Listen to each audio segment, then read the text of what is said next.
Welcome. This is episode number 78 of our podcast, Directly to You, on youtube.com/directly to you or from youtube.com/fanatics4. I'm AJ. I'm joined by Parker. Hello, Parker. Hi there. And we're both collectively joined by Max from LootPots. LootPots.com/hi. YouTube.com/LootPots as well. Yes. Twitter.com/LootPots. Yep. If you just search LootPots somewhere, I'm pretty sure you'll find Twitter. us. Yep. Mm-hmm. Yeah. Same thing. Type all the website. Just, test it all out. Type in. I assume this is all in the description, right? Yes, of course it is. Yeah. How dare you Yeah. even ask that question? Anyway, we got to do housekeeping because, rituals and whatnot. Houses need to be kept. And paying the bills. Mm-hmm. You can help us with that by becoming a member on youtube.com/fanatics4. I mentioned that before. You remember it. You click the join button. You pay $4.99 a month. You get loyalty badges. You get emotes. You get free Switch keys from time to time. You get gaming time with us when we stream and whatnot. Also, when I stream with Bob, let me know. If you go to a Wolf Den stream and say, hey, I'm a Fanatics 4 member, you'll get priority just like they get priority over there. You can also support on Twitch if you have a Twitch Prime subscription. You have that. If you have an Amazon Prime subscription, you link it to your Twitch and you get a free subscription. You can also pay for that. You said subscription a whole lot. And I did. I sure did. You got to subscribe to all the things. It's true. It comes straight out of Jeff Bezos' divorce, so it's worth your time. Yes. To do it. Take all of his money. He doesn't need that much. Mm-hmm. No. But we could use it. So help us out. True. How you guys doing, man? What games you playing? You playing any good games? I'm good. I'm going to pass it over first to Max, though. Go for it. Oh, yeah. Hello. I'm good. I'm really good. Glad to be back after, Rip. You sort of forced me, Yeah. I have been playing some good games. I've been playing the best game, actually. Super Metroid. Is that... Because obviously SNES games are out, right? Would you call that your favorite game of all time? That is my. So it's joint with Metroid Prime. Okay. And many games have come close. That's a cop-out. Many games have... Well, I can't decide between, so I'll play Super Metroid and be like, oh yeah, Super Metroid's the best game of all time. Then I'll play Metroid Prime and be like, what was I thinking? Metroid Prime's the best game of all time. Then I'll dart between them and be like, I just can't choose. But there are games that have come close, never have has a game overtaken it. How does Metroid Fusion stack up in that kind of hierarchy? I haven't played it, so I'm just curious. Have you not? No. Okay, so Metroid Fusion was my first Metroid game that was bought for me as a present. I only knew Samus from Smash Brothers, and I was like, yeah, okay. And I really liked it. And then, I'm starting a story now. And then a friend of mine came up to me just after the Wii came out, or not just after he got a Wii, and he was like, oh, I'm playing this game that I'm really stuck in, and it's called Metroid. It was like, I know you like Metroid. And I was like, yeah, I've got that one Metroid game. Went around his house, and he was like, this is where I'm stuck. And I was like, turn into a bomb, and he did it, and it worked. And I was like, this is interesting. And then that was it. I was off, and I just played them all. So I found Super Metroid probably 4 years later. No, not even that. 2 years later, 2008 maybe, because it was on the Virtual Console, and I was like, yeah, sure. And I really liked it. And I've been playing it. Because of the SNES games coming out, the first thing I did when I woke up this morning was install them, start playing Super Metroid, and I'm now, as of 2 minutes ago, just about to head to the final boss. This isn't going to be one of my fastest runs. I tried to trigger you, but it didn't work, and I understand now why. No, I avoided what you said. I saw the bit where you said I was right, and I was like, yeah, that's a good statement. And you were like, Smash Brothers clone, and I was like, I don't even know what he's talking about. I said demake. Demake. Yeah. I mean, but you could say the same thing when playing Kirby, I feel like, or any number of other Mario, things. Not really. Not the same with Mario, actually. You don't jump people's heads, do you? Yeah, true. You literally do that segment in Smash Brothers games. That's why I said that. Oh, do you? Yeah. And a couple of them, not all Smash Brothers games, obviously. Because there's a bit... when Brawl came out, and I was playing Brawl, and I was playing as Samus. And there was a bit where we're doing... What was the... Subspace Emissary? Yeah. And I was running around, and I was playing as Samus, obviously, and I was like, this is what a Metroid game could look like if they made a new 2D Metroid game, and then they never did that again. So, yep. Is another M? Another M. Yeah, it's kind of 3D. It was kind of it had so it was 2D that had a cinematic camera that moved around it, but you played it with a D-pad, and it was there were points where it was almost top down Diablo and you're running around, and I don't like to talk about other M very much. I got it. I finished it like in a day, and then I put it away, and I don't even know if I own it anymore. It's one of the only Metroid things I've ever sold. Do you just finish every Metroid game in a day? Is that your thing? It's possible. I waited like 2 weeks for my copy of Zero Mission to come from so CEX is a chain of like handheld hand-me-down, like trading stores. Yeah. Just for games and movies. And I found it in like one in Essex somewhere. Ordered it, and it took ages to get to the store in Hemel because I'd never played Zero Mission. I picked it up and was like, cool, I can't wait to sort of get into this. And within 6 hours, I was like, cool, those are the credits. Zero Mission was a remake of Metroid for the NES, right? Yes, okay. Yes, it is. Yeah. It's the shortest one how I play it because there's like, so all the games have like speed runs and sequence breaks. Like Super Metroid's got some sequence breaks I posted on my Twitter where it's like there are some fun ones, there are some ones I can't do, so I don't bother doing them. But Zero Mission had them like baked into the game. There's like a specific point of the game where they designed it that you flip the boss order around, and you do Ridley first and then Kraid, and it just like I can do that game in an hour and 45. No, hang on, an hour and 45 minutes. I can do it in 45 minutes. That game from start to finish. Man alive. Jeez. Which is a lot of fun. I used to like speedrunning Metroid games a lot. I too am playing the Super Nintendo classic games. What are you playing? I'm playing Yoshi's Island because, like I said in my tweet, I looked at the games and I was like, which one am I going to play? I was like, there's a lot of good options because the SNES isn't the NES, so it's not as garbage. It's got lots of actual games on it. Yeah, there's a lot of games that would like legitimately come out today from like an indie or something. And like everybody would be raving about it. Yep. So I jumped into Yoshi's Island. Obviously played this game before, so just playing Yoshi's Island. It's like it's great, man. I'm upset because I played the second level and I didn't get everything. I missed like 2 coins, and I was just like, "That's dumb. That's dumb. That's so stupid." I had the exact same situation with the Yoshi Crafted World demo, where I played the demo with my girlfriend, got to the end of it, and it was like, "You missed this one thing," and I was like, "This is rubbish." I uninstalled it. I was like, no, I've got to play that again. So I don't think I bought that game. Yeah, the game cheated. Obviously, those coins didn't actually exist, and they invented them because I was playing too well. That's right. And they were trying to make you feel bad. There's like a teacher in high school that's like, you can't get a perfect grade, so the highest they give anybody is a 98 or something. Right. My boss literally says that now. My boss is literally like, "Oh, time for your appraisal. You can't get a 5. It's impossible to get a 5 out of 5." And I'm like, "Well, why is 5 the limit?" Yeah, right.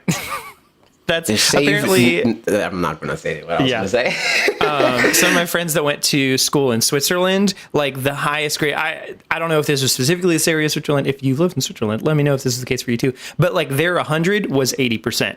Like that was just the most you could get. And for some reason, 100 still existed as a number. Yeah, but like unattainable. It was just a very interesting thing. I was just across the border in French school, and we could get 100, so I was like, I don't care about y'all, we good.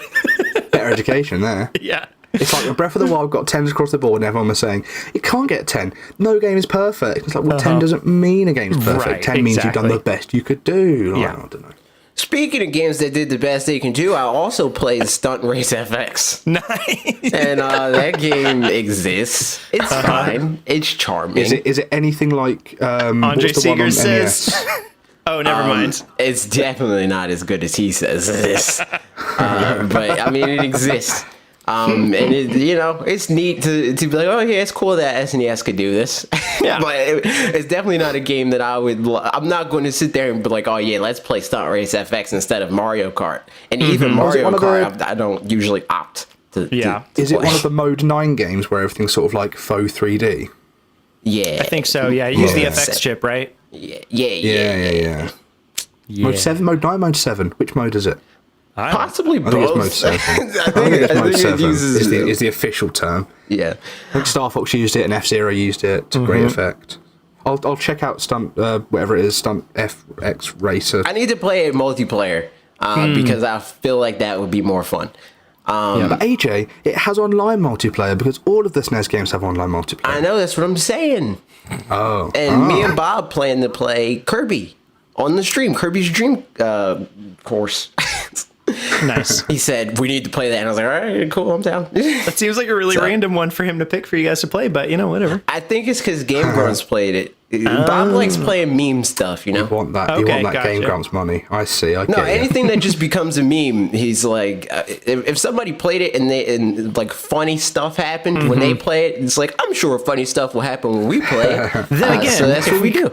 I mean, one of the Games Grumps money, sure. Also, if somebody's true. just given that, you know. That's true. Sure, I'll take it. If you're volunteering that kind of money, Yep. sure, why not? Parker, what have you been playing? I also played some SNES. I also played some other stuff too. How dare you? How dare One you? of which, yeah, I know. Because there was most of a week before these SNES games came out. You weirdos. That's not true. But as far as SNES games go, I haven't had much time to. Like, I really want to start A Link to the Past, but I want to have a time where nothing else is happening. Wait. That sounds like you never played it before. I've never played A Link to the Past before. Oh my God. Here's the only time that I've... So yeah, I never really had an opportunity until I got the SNES Classic, but then I just don't play it very much ever. So I was really looking forward to it coming to the Switch because I actually play games on the Switch. The only time that I ever kind of played a little bit of A Link to the Past was a while back at some, probably 4 or 5 years ago, or some point in college or something like that. And I was looking for what Link's Awakening was because I was like, I remember that for a long time I was uninformed on video games. Like I was into games as a kid and then I kind of fell out and then came back more recently. Yep. So I was like, yeah, I mean, legitimately because of the Switch and Breath of the Wild, 1000%. But not a lot of people are back in, I think. I think so. So in any case, I was trying to find a ROM for Link's Awakening, but I didn't know that it was Link's Awakening, and I saw Link to the Past, and I was like, that looks kind of like maybe that was the one that I remember playing. And so I got the ROM, and I played the first 10 minutes of it. I'm like, okay, this is cool, but that's not the one I was looking for, and then never found Link's Awakening at the time. So that was as much of it as I've played so far. So I need to, as soon as I have a time to sit down, which will either be tonight or tomorrow morning, and start it where I can fully pay attention, I'm gonna do that. But in the meantime, I played some Super Mario World. So that's my SNES adventures thus so you far. and Bob played the same game. Yeah. Did I play something else? I need to play some A Link to the Past. I played about 10 minutes of it. So I played a little bit of Super Metroid too, but mostly the meme with Max. Because Max said something about how good that game is, and if you never played it, blah blah blah. So I was like, I'll do that. And I turned it on, and I got to that part just so I could record it because I knew that was in the game. And I was like, you know what? Anything for a Twitter bit, You try and inspire the youth, and the youth just tries to bite your knees. Wait, Max, how old are you? I'm 26. Okay, cool. So yeah, I'm technically the youth. You are the youngest. It is I'm the truth. inspiring the youth. But yeah, I don't know how we want to talk about how are we going to do the Smash Brothers DLC stuff? Are we going to do that when it comes up in the direct? Or? Yeah, we could do it. We could do it during the direct because I haven't talked about Astral Chain yet, and that's that's true. We do got to talk about Astral Chain. I've got one other game too. One of them, another one I'll talk about during the direct, but another one that's not that is Bastion. I've been playing that. Great game.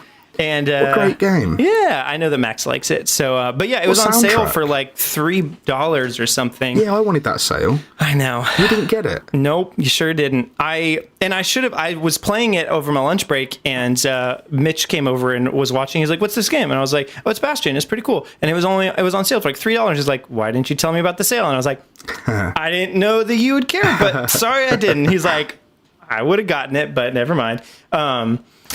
I mean, you still could now. It's only $15, but still, no, it's great. It's lots of fun. I just got to, I don't know, the second part of the game or something like that, where there's kind of a first section and then a second section, and maybe there's more sections. I don't really know. As is linearity. Yeah. So, but in any case, I'm at that part. If you've played it before, but it's fun. I didn't really know what to expect, but it was $3, so I didn't really care. And it's. Is any of it, do you know, none of it is procedurally generated, right? Or are the levels a little bit procedural? No. Okay. As far as I know, the levels are entirely built. It's just the fact that it builds around you makes it feel like as you're playing it, but it's procedurally generated. It's really clever the way it does that. Like you'll just sort of walk towards a wall and it will start building in front of you, or you'll hit a dead end, or you never really know where the correct way to go is. And and you've got the whole narrator talking. Oh, it's just such a good game. The narrator part, it really is great. Like, it makes it feel like you're just living this story as it's going. So, like, okay, for context, if you haven't played it, as you're going through, it's this guy who's like, the kid didn't know which way to be going. He was walking down the road, and then he found his trusty sledgehammer or whatever, and you just found your sledgehammer. So the whole thing feels like you're living the story that he's telling in the past, which is just... He says it as you're doing it, doesn't he? Yeah. It's a cool touch. Good.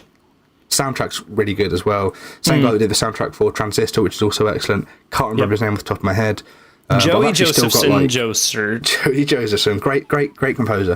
Like, some of the songs from Bastion still like pop up. You'll see the songs towards the end of the game. There's a sort of a girl song and a boy song. That then there's like a duet version. Oh, so good.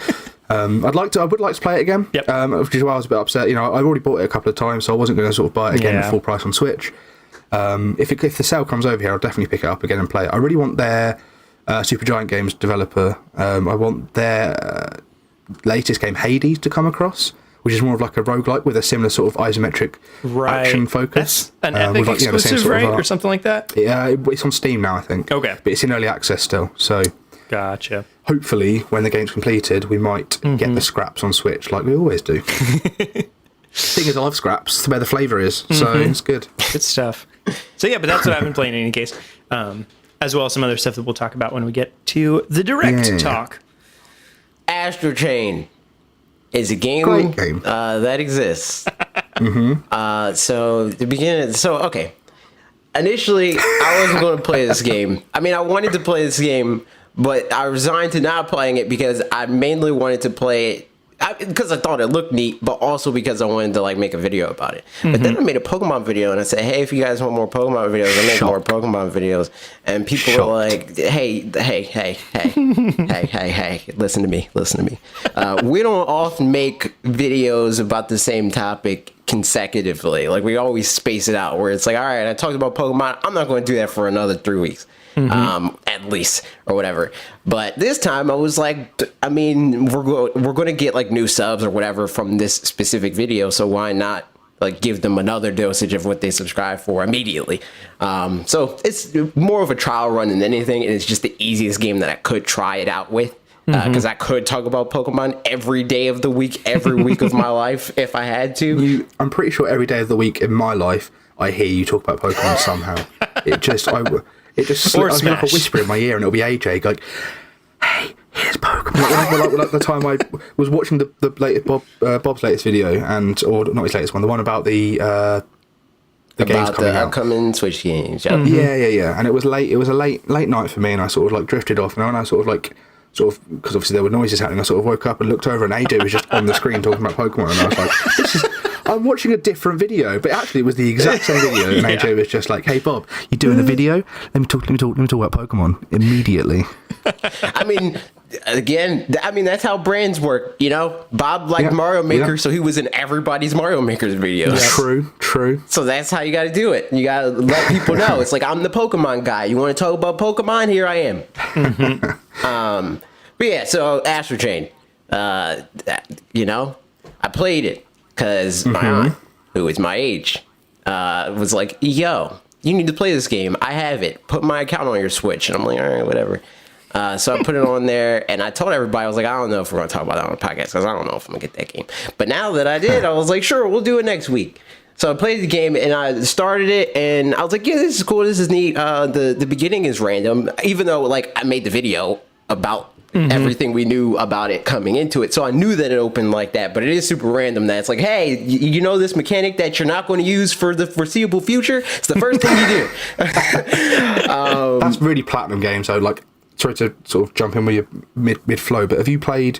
I know you haven't played Nier Automata, have you? No, I played Bayonetta. You played Bayonetta. So you know in Bayonetta where it's just like, here's the motorbike sequence, and you're on the planes, and there's a bit in Nier Automata at the very start where it's like a top-down. The thing about Bayonetta. The thing about starting with Bayonetta is like you're still playing. It's still the core gameplay. It's just you're in a different environment. Well, the intro to Nier Automata is a bullet hell shooter. Yeah, you're like in this mech shooting things, and it goes side scrolling, and then it goes to the top again, then it's side scrolling again, and that sort of pops up a couple more times. Right, which is it's a really good game as well, actually. So like, I mean, I'm not necessarily against that, but it definitely was random. So I did that part, And It was then cool, I right? did It was like, very cool. it was neat. And then I got into the not meat. I got into the appetizers of the game. And this is the sticking point. This is like, if I didn't get over this, I would absolutely hate this game.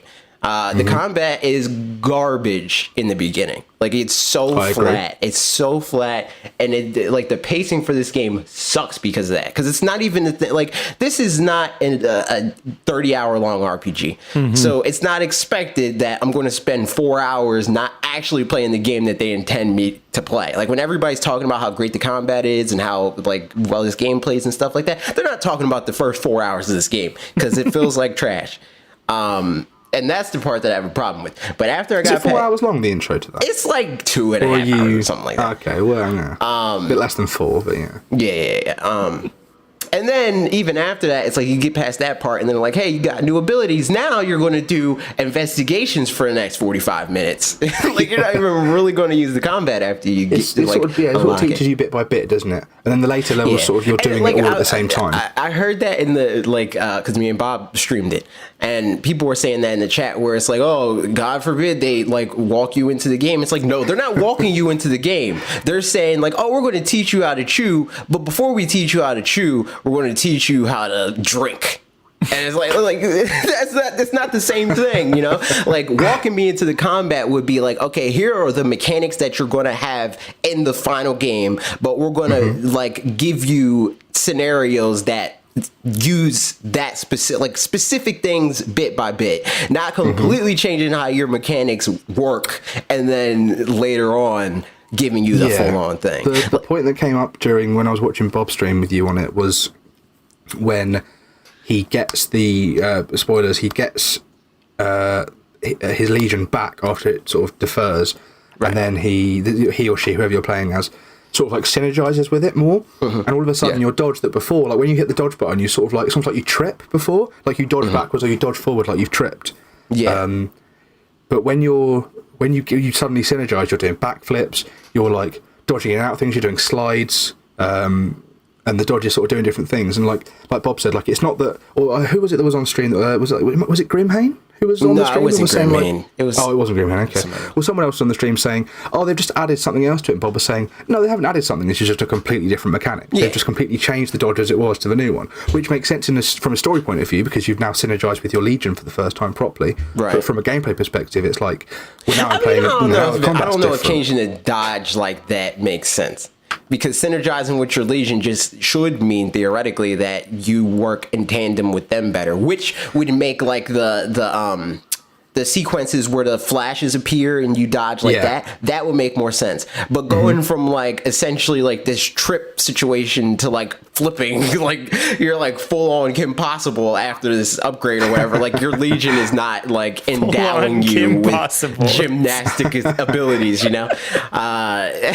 Like, so I get it, but at the same time, I don't think that like synergizing with your Legion should like severely impact how agile you specifically are as a character. But so in the sort of like grand scheme of things, that's quite a small. Once you're past that, right? Right. So did you get past that? Yes, and that's what I'm saying. I just want to let people know because it's the beginning of the game and it's a sizable portion of the game, all things considered. Given that this game is like what, 15 hours? I'm about 18 hours into it. I think I've still got 2 missions left to go. Okay, so like 20. Probably. I think I could probably get 25 hours out of it if I was then going to go on and finish things. The missions are quite long though. So right. So what we saying, conservatively, we're looking at 10% of this game. You're useless in comparison to the rest of it. So I think that's worth a disclaimer of saying like, hey, this beginning part of the game not great, but it gets better. Yeah. Don't be put off. What were you going to say, Parker? Oh, I was just making silly jokes over here. Excellent. We like silly jokes. How dare you? Say it without any context, so it's even funnier. Oh, we run a tight ship to get to the other side. Good stuff. So on that have note, you played any of this game, Parker? Sure haven't. Nope. There you go. There's that. Yeah, there it is. Excellent. It's one of those. There's a bunch of there's a lot of games that are ones that I don't have FOMO on. Like I especially like very single player games and ones where people have finished it, or I don't know, something like that. Like, if the conversation's done by the time that I'd even be able to get around to it, I might as well wait another 5 months before playing it. Pick it up whenever you want. Like. Yeah, exactly. So there's probably one that I'll put on like a Christmas list or birthday list or something along those lines. And then if I get it at that point, then cool. Or if it goes on sale, I'll grab it at that point. But at this point, there's so many other games that are about to come out that I'm like, I'll go ahead and wait. Like, I felt that way about this game. But then, like, on top of the fact that it basically fell in my lap, I also was like, I'm never going to play this. I'm never going to do that. Because that's also a good chance that might not happen. My time is set up. Like, I'm never going to be like, I'm going to, like, just sit down and play this story-driven game for a few hours or whatever. Like, there's always things that I either rather be doing or should be doing. And playing Astral Chain 3 months after everybody stopped talking about it, it's not one of those things. Yeah. So it's definitely one of those games that I think down the line people are going to pick it up. Like the Wonderful 101 or whatever that game's called. Yeah. And people like go, wow, this game's really good. Or, wow, this game really sucks, however way you want to look at it. But they're probably going to pick it up based down the line. I think the game's definitely good, but doesn't start too great. It doesn't give great first impression. I think I'm on like the penultimate level now, and I think immediately from the point that you're talking about where it stops being iffy and starts being really good is when you start to, like, you know, you can go and buy upgrades to your X baton or and the X baton upgrades give you like command combo, so you can, like, instead of just like hitting an enemy 6 times and then hitting the flash button, the ZL button when the flash happens, you can instead like press down and up on the left stick and then hit the attack button, and then it will like do like an attack and then immediately let you do a combo, so you can like basically do a combo whenever you want, and then you unlock like 3 of them, so you're just like combo, and then when you start upgrading your legions and start giving it, you know, putting different skills on them and things, you can then start chaining like combo here, you can then do the command combo with them, command combo with your own stuff, and it really like opens up and becomes more open-ended, because it really can feel like at the start that you're just hitting ZR to do your combos and then hitting ZL when it flashes, and then it's sort of like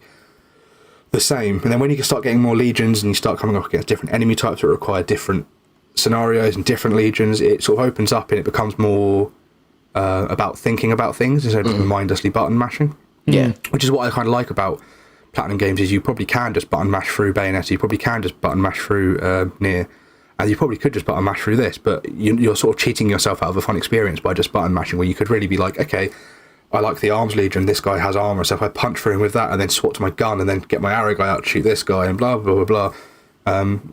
It's really open-ended and fun. I'm really enjoying it. Yeah, I have hit like a slowdown point right now where I'm doing these puzzles, like these block puzzles in a level, and they're stumping me, so I'm like, I'll start the block puzzle, put myself to the corner, close the game, and be like, nah, I'll come back to that another time. Like, nice. I'll play a different game now. Yeah. Then I'll open it again 2 minutes later and be like, nah, I failed again. There's a lot of elements to it. It's quite varied. Think that, like, with that, a lot of people are like misdubbing what happens in the beginning, where it's like it's teaching you how to play. I don't think it's teaching you how to play. I think it's doing more so of a Mega Man X situation, where in the beginning of Mega Man X, you're Mega Man and you don't have any of these abilities, and then you see Zero or whatever, and he's like so cool and he like destroys Sigma in one blast, and it's like, man, like, I'm useless compared to that guy, but he's really cool. That's kind of what's happening in the beginning. It's like, well, I mean, I thought I was good, but like, I see what these other legions can do, and now I get this glimpse of like what I can do with my legion when I'm like really synergized with it and stuff like that. Of like, you sucked back then, but you're great now, you know. Like, and I think that could have been way more effective if they got to it faster. Like, if I was spending 20 minutes tops being useless, it would have way more impact on me. It's like the end of mission 2, isn't it? That happens. So you have to, like, the whole of the first once you're mission, in the third file, that's when you're like in. Yeah. So it's like mission two starts off with all of the detective stuff as well. So it can kind of sort of feel kind of slow. But then as soon as you're past that point, you're then doing detective stuff anyway. You're then using the legions. You're picking up a new legion every mission or every file, whatever they're calling them. Yeah, I just cleared the one where you get the arrow. Legion. Okay, yeah, that's the fourth one, I think. That's the next one you get, is the arrow, isn't it? I think. Yeah. Yeah, good game. I'm looking forward to finishing it. Looking forward to seeing what other people think of it as they sort of finish it. As more people pick it up, because obviously it's one of those games been sort of semi-successful. It's going to build because like there's a lot of word of mouth and stuff like that. Yeah, it's never going to be multi-million. It's never going to be like a Nier Automata platinum hit, but it's going to be like a Bayonetta level of like 7 million copies, maybe 2 million copies. Yeah, get a sequel. I think this People one's good for like 2, maybe 3, when it's all said and done. And that's going to depend on if they do like DLC or something like that. Yeah. Platinum love making cult classics. Yeah. They're games that people love, don't sell very well, but people love them, so they keep making more of them. And they're good at budgeting them because they're like they'll sell 200,000 copies. And it's like, great, we succeeded. And it's like, how much did you spend on making this game? Platinum's such an interesting company. Such an interesting. They've got like teams working on different things. They want to start self-publishing things. They're working with like Sony here, they're working with Nintendo there, they're working with Microsoft here, there, and they're Square Enix as well, and they're sort of doing all these different things, but producing like really high quality stuff when it's not them doing licensed, Ninja Turtles games or Transformers games. They bring out these really high quality stuff from what is, actually quite a small, almost independent studio. And I think it's definitely like one of the industry's best right now. Right. Speaking of the industry's best, we got a trailer for something that Nintendo's doing, and it looks like it's going to be their best thing ever. Just switch sound. Before we go that, is there anything else you guys are playing that we want to talk about? I'm done. Just I'm Smash Bros, on. dude. Cool. We'll get to that later. Yeah, good stuff. So moving on to the next thing real quick. We got a trailer for a thing that we don't really know totally what it is, but we're about to find out more about what it is on September 12th. AJ, would you mind giving an explanation of kind of what seemed to be happening as far as you're concerned in this trailer? So it's like, people working out, being all fit and middle-aged and whatnot. They're just all fit and middle-aged. Yeah.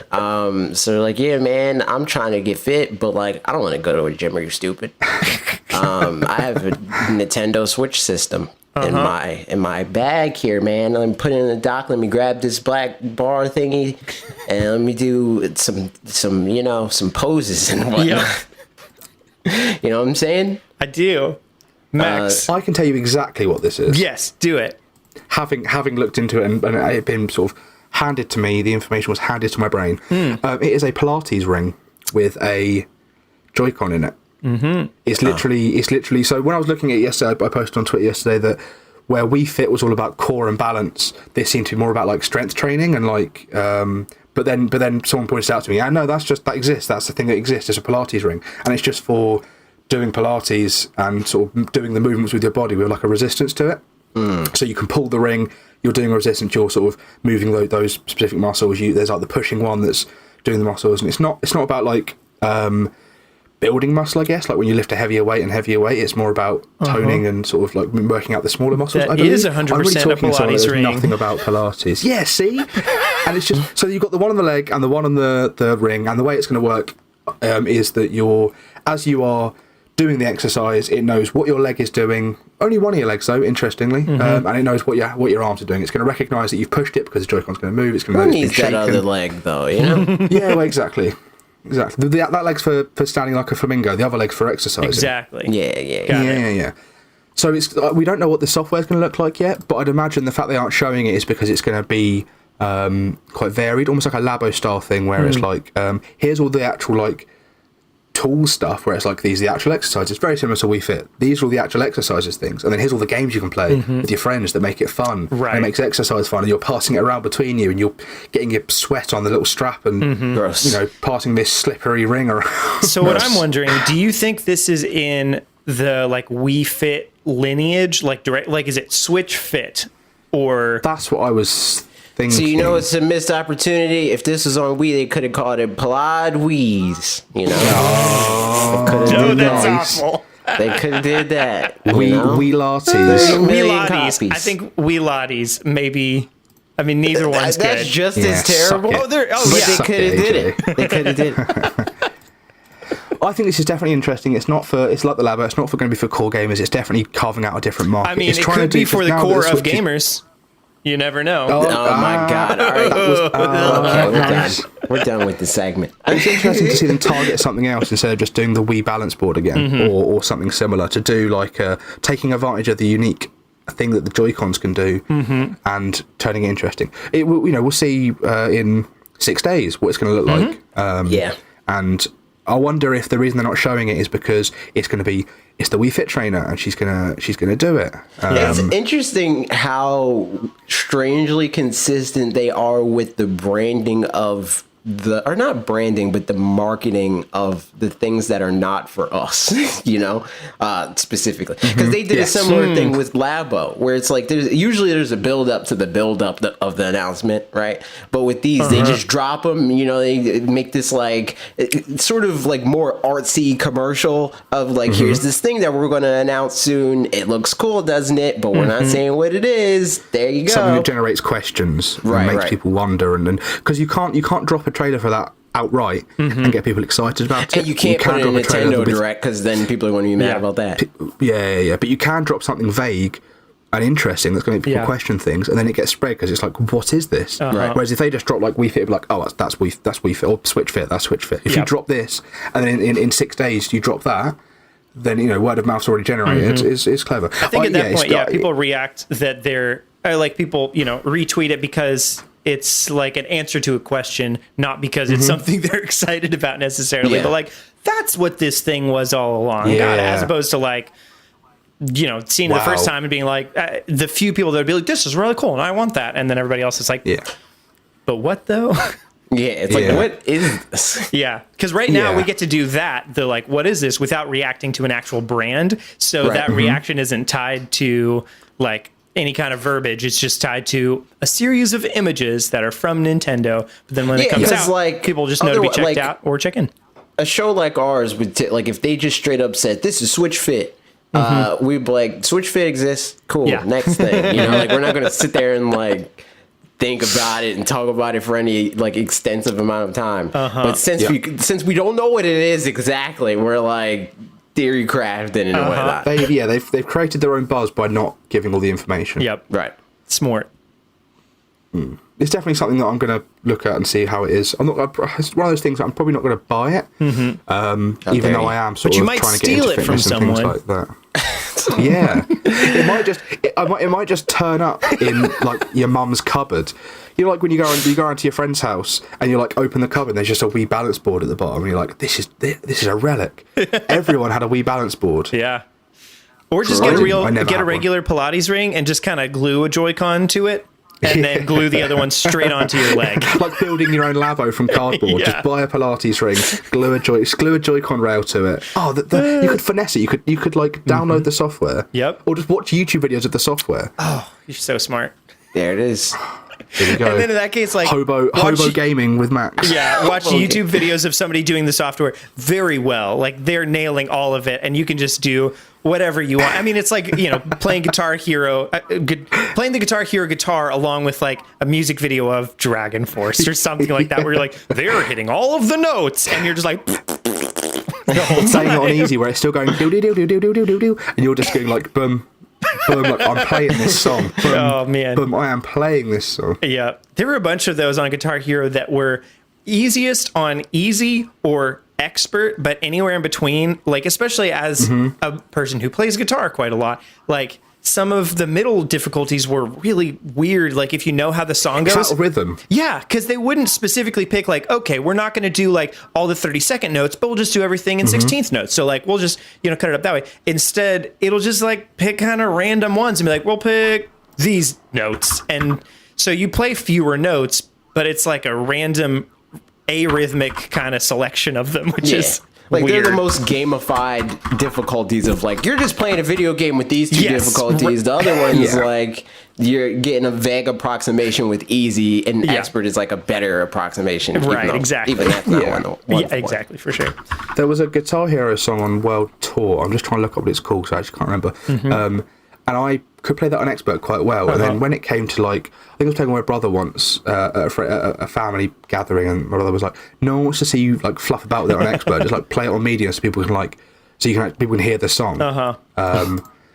And then I started playing it, and they were like, how are you playing it worse? I'm like, I don't know, because usually it's like five 5 on the blue, 5 on the green, or whatever. But this instead it's like it probably 3, and it's was. like, where's the notes? It's missing notes. I don't remember if it was on World Tour or not, but the one that I was thinking of with that is Through the Fire and Flames by Dragon Force, which Dragon Force is a very silly band, and I do love metal, but not specifically power metal and that kind of like more like, I don't know, progressive metal. Yeah, it's lots of fun. That song still finds its way into like my like alternative playlist from when I was younger. It just pops up. Like not even just that one. It's the other Dragon Force songs that are equally as bad. But also like, how are they doing this? Man. There's truth to that. Man. Any more thoughts about? We've got so many things to go over today. Mostly just the Direct has a bunch of stuff. But any more thoughts on the Switch Fit stuff? I don't know if it's called Switch Fit. I'm happy with that. Cool. Let's do it. All right. Here we go. The Nintendo Direct. Daddy. It happened. We made a video about it. So just kind of for some, you probably figured this out because of the intro of the video. A bunch of people in the a bunch of people in the comments were like, "Oh, rip that intro." And I was like, "Yeah, you're right though." Because I specifically said in it, like, we don't know if there's going to be a Nintendo Direct. Maybe it won't happen at all. Maybe it'll be in a couple weeks. Maybe it's this week. Maybe it's already been announced, and it was already announced. I don't think that's rip the intro though, because you prefaced it. You said, "Hey, this is probably going to be a thing that happens." What would have been rip is if there was no Direct. Yes, that would have been rip. That would have been embarrassing. But at that point, I would have asked you to take me out of that video. I was okay with taking that risk because at least we were doing it at the beginning of September, to where it's like, here's potentially for the whole month of September, and then if it never happens, it's like, I don't know. Something about that feels better than if, like, the last week, like, finally, this will be the week for September Direct, and then it doesn't happen. For some reason, that feels worse. But, yeah, in any case, it was fun. But, yeah, we made that video. I think the timing lined up at the same time. Like, the perfect timing algorithmically is, like, if Nintendo gives you, like, 2 days, and you make the video on the day that they announced it, then it's able to build the day after that and the day after that, and then the Direct happens, and it still builds a little bit before 6, and then it'll, like, be able to gain more traction. But we lucked out. Moderately. It was great. Yeah. So that was good. Good timing. But yeah, so that before when I was making the video over the weekend, because I had to switch anyway just for scheduling for this week. And because normally I do the Thursday video. So before the Direct happened, I messaged JJ and I was like, "Hey, do you have any predictions you want me to throw in the ring just for you?" And he was like, "Nah, I don't remember what you actually said. You said something funny." I said Nintendo's gonna buy somebody. Oh yeah, that's right. Apple. I said they're gonna like buy Disney or something like that. That's what you said exactly.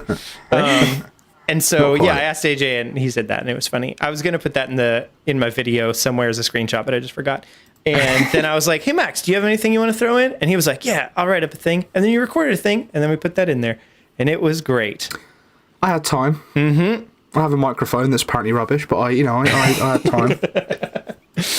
So yeah, I think it turned out well. I enjoyed it. That was kind of the behind the scenes of that video. But yeah, we're not going to go into comments about it later, just because all the comments are, wonderfully things that people were predicting.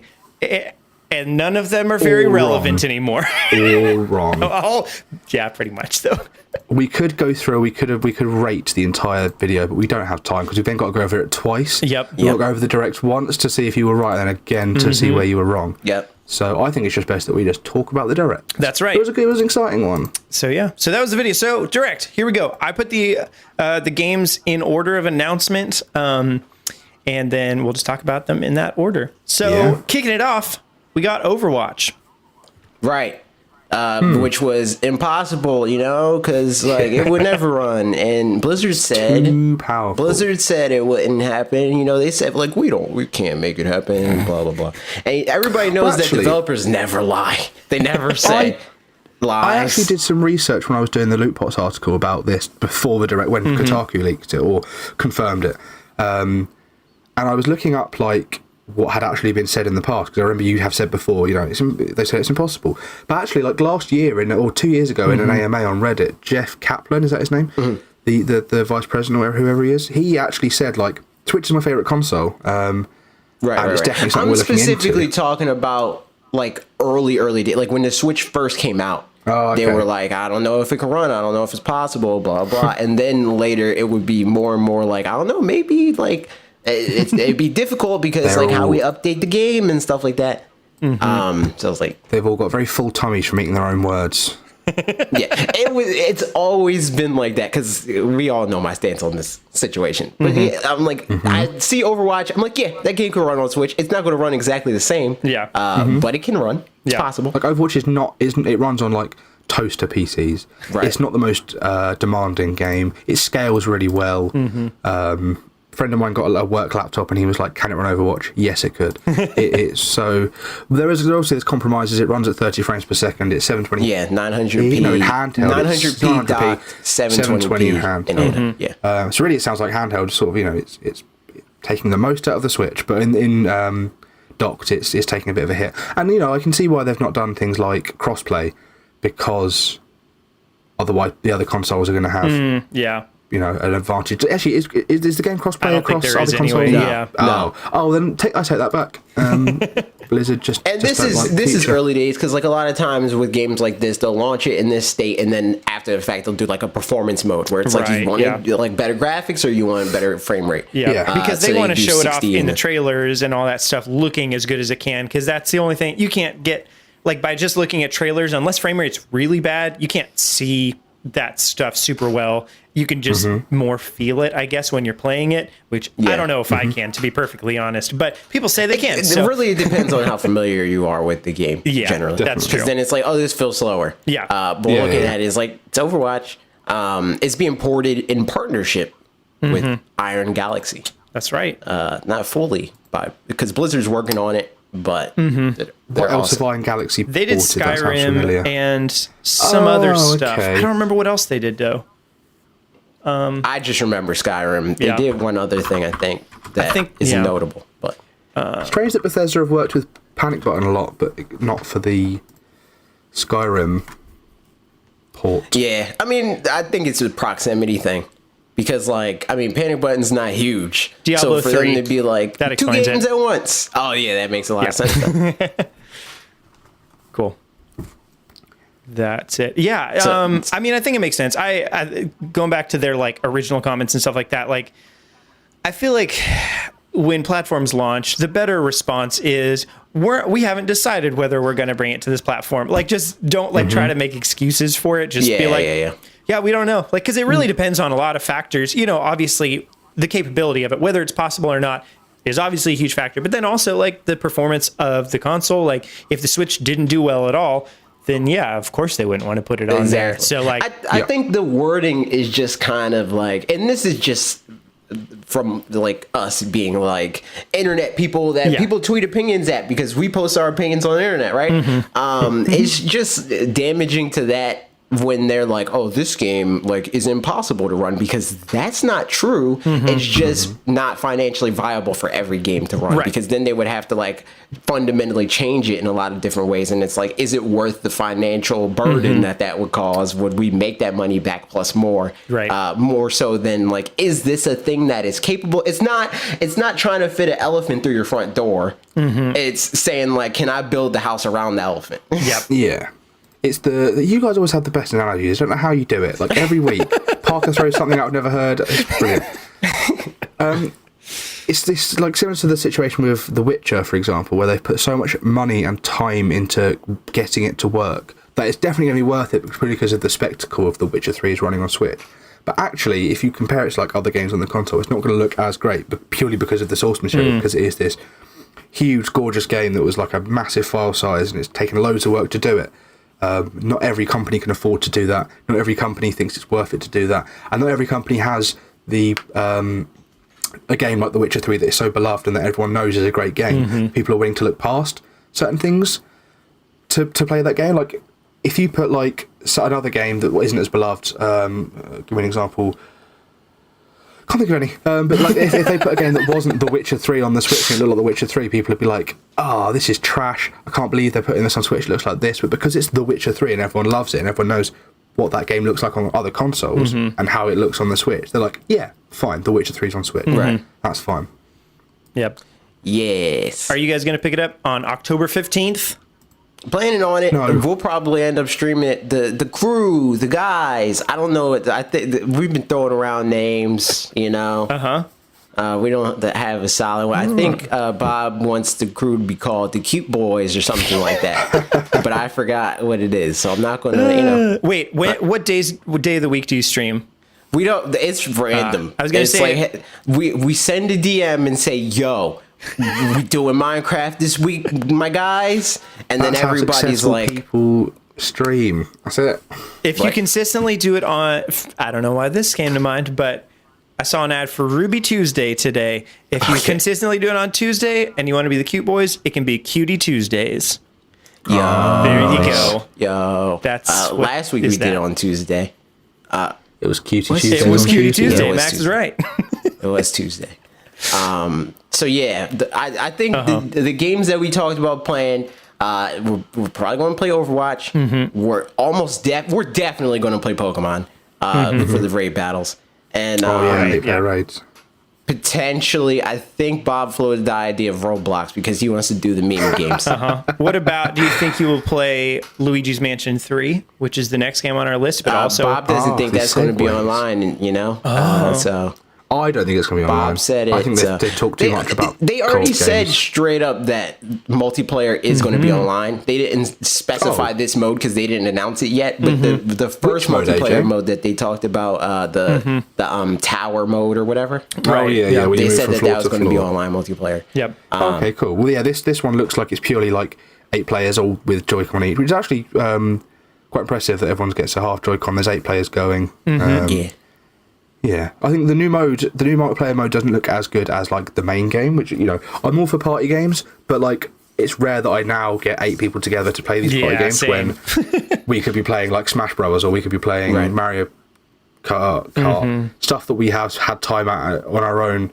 But I think the actual game, the single player stuff, looks absolutely gorgeous. Yes, I'm very down for Luigi's Mansion. Yep. I'll be disappointed if Nintendo doesn't send it, but this is one that I don't care. I'm getting it regardless because I want to play it for my own benefit. I was surprised. I never played another Luigi's Mansion game, but this one looks really good. It's good. Yeah, it does look good. I was surprised, honestly, how little time they spent. I mean, I was not disappointed with how little time they spent on this one because it meant more time for other games. But like for them to be like a focus on Luigi's Mansion 3 and Pokemon Sword and Shield, they spent like, I don't know, not very long on this one. So like, 1 minute and 12 seconds. I'm looking at the video now, which is like they spent way too long. Well, we'll get to that. Yeah. But yeah, in any case, I mean, mode looks cool. I'm probably not going to play it pretty much at all for the exact same reasons that you guys said. That like, I don't know that I'll have enough friends over to make it worthwhile. But it's cool. That You're talking about the mode. You're talking about. I thought you were talking about Luigi's Mansion 3. I was going to say, how dare you? He doesn't play on his own because he's too spooky. So he needs loads of friends around to play the game, so he's not scared. Can anybody else bring any lamps over to make it brighter in here? It's a little scary. One nightlight broke. It comes out 2 days after my birthday, so I'll be playing it around my birthday time. Happy birthday. In the spooky season. Happy and birthday. Happy birthday. Everybody like, comment, subscribe. Like, comment, subscribe. But then after that, we got a look at Kirby Clash. Everybody play this game yet? I played it. Nah. I did. It's like, I have some thoughts. It's Kirby Monster Hunter. Yeah. Which is like a combination that like I'm not really down with. Because like, I don't really care about Monster Hunter. Kirby's like in the doghouse with me right now because Kirby Star Allies exists. Right. And it's as soon as it came hours. Up and it said free to start Kirby game, I was like, this is so 3DS. This is like the bottom of the barrel 3DS stuff that comes out, and it's just like recycled assets from Star Allies, which itself wasn't that good a game in my opinion. Yeah, agreed. And I just think I looked at it and not once was I like, yeah, okay, I'll download that. Yeah, I'll do that. But as soon as it said free to start, I was like, oh no. I will say, I do have some praise for this game. Yep. I like how Nintendo approaches free to start games because they always cap them. They're not going to like put you in a hole. So it's like you can just buy everything that this game has to offer financially for $39.99, and then you just have all of it. Yep. That thumbs up. That's dope. Would I spend $39.99 on this game? No. So it's the Mario Run approach, but on Switch. Yeah. Also the Pokemon Quest approach. Same kind of same concept there. It's honestly so. Yeah, this isn't a game. My thoughts on it is I think it is exactly a mobile game on Switch. Again, kind of like Pokemon Quest. And like if you like the Kirby combat stuff, which I like Which is upgrading like things. baby Smash Brothers for babies. Yeah. I like upgrading things. So I like that aspect of this. I've opened it maybe 3 times and played it literally once 2 hours before this podcast, just so I could form an opinion. Yeah, I played it a little bit in the background while we were watching some other stuff, me and my wife yesterday. So that was like a good brainless thing to do. But yeah, I mean, if you like Kirby type combat, which I don't particularly, it's kind of like just mashing stuff. It's baby Smash Brothers for babies. Yeah. I don't love that the bosses don't have like any knockback, and so it just doesn't feel like anything connects. It just like, here's some numbers just happened, sort of. Yeah, you're just hammering a button and animations are happening. Yeah, exactly. And like they also, the hitbox for the enemies isn't like something like you could stand in like inside of a boss and just be taking slow damage. Like, I don't know. It's that whole kind of thing is just like a bit silly to me. But nevertheless, I mean, if you like the Kirby type combat, like it seems like the gameplay loop is all right for like pick up for 15 minutes and play here and there the exact same way that I play a mobile game that's like that. Like when I played Clash of Clans and I would just like open it up, play it for 15 minutes, run out of the things to use, and then close it. And but the thing with the mobile game is it's in your hands, you're at the doctor's office, you're waiting somewhere, fine, I'll pick it up. When you're sitting down with the Switch, it's like you could have so many options. Yeah. You could just pick up anything for 5 minutes, play an actual game, and then put it down. You don't have to resort to shallow mobile experiences on the Switch. And I don't know why they keep doing it to Kirby as well. There was that 3DS one that was like Kirby Combat Brothers. I don't know what it was bloody called. Kirby is such a franchise that when I was growing up, I was like, yeah, I really liked Nightmare in Dreamland, the remake of the NES game. That was an excellent game. I played that through like as Kirby, as Meta Knight. I finished it like 100%. The SNES ones are so varied and interesting, and then Star Allies comes out, and it's just like this plays itself basically. And then it's like Kirby's so inconsistent because like they have games of like Robotobot or whatever. You go from Robobot to this. That game's dope. And then Star Allies came out and the game's trash. I do want to know what's like going on for Kirby fans what their thoughts are on this, because like even Star Allies, I feel like Kirby fans, once everything was said and done and all the free DLC was out, they were like, okay, like that's fun that it's got all this stuff, but like still nobody like loved it. I don't think it's a cool homage. I was very much involved in the trajectory of Star Allies, where it's like I made that first video. It was like, this game looks like it's not going to be good, and the game come out. It's like, see, I told you guys, it's not good. And then, like the first video was like, you didn't even play it, like you don't even know, blah blah. And then the game came out. Like, you know what? He has a point.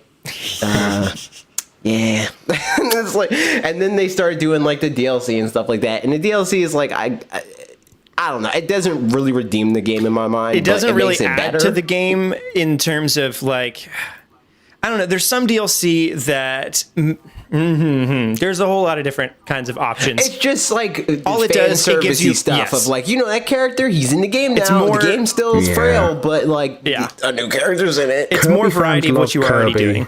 Yeah, Kirby fans love Kirby. They love Kirby. They love the obscure Kirby characters that are all basically variations on Kirby.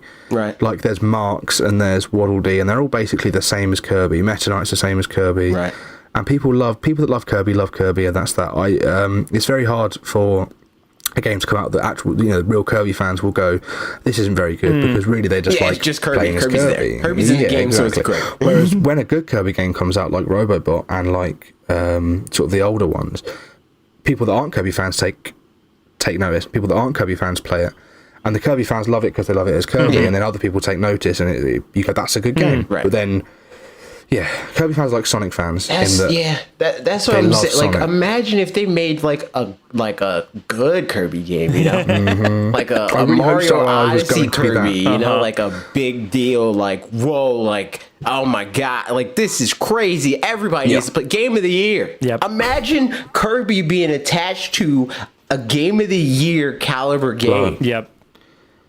Sigh. Would be great. The wasted potential. Yep. Yeah, because the character's great. it's so simple, but so effective. Yep. Something else is effective as RPGs, Nice. and the next one we got is Trials of Mana. Yeah. We probably don't have to talk about this one super long. I think actually it looks really cool. I like RPGs. It's nice visually. It reminds me of Ys 8, and I like Ys 8, so.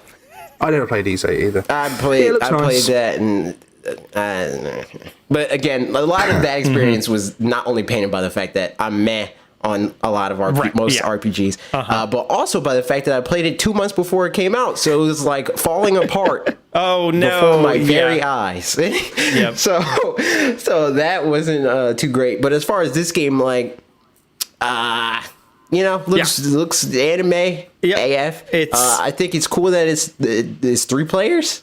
Yeah, that's neat. Mm-hmm.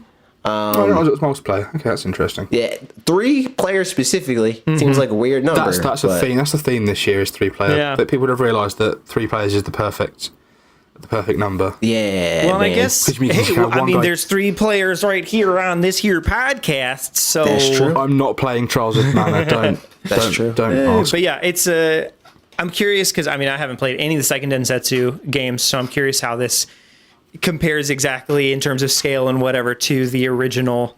Don't people not like, or at least the fans of those games, don't they not like these ones because they're like, oh, the art style is so like generic? They like, my impression at least is the Secret of Mana remake. People did not like at all because that one felt super cheap and whatever. Whereas this one seems like a mobile game. Yeah, it did. Yeah, that looks gross. Whereas this one looks real. Seems like they're mostly pretty happy about how it's turning out.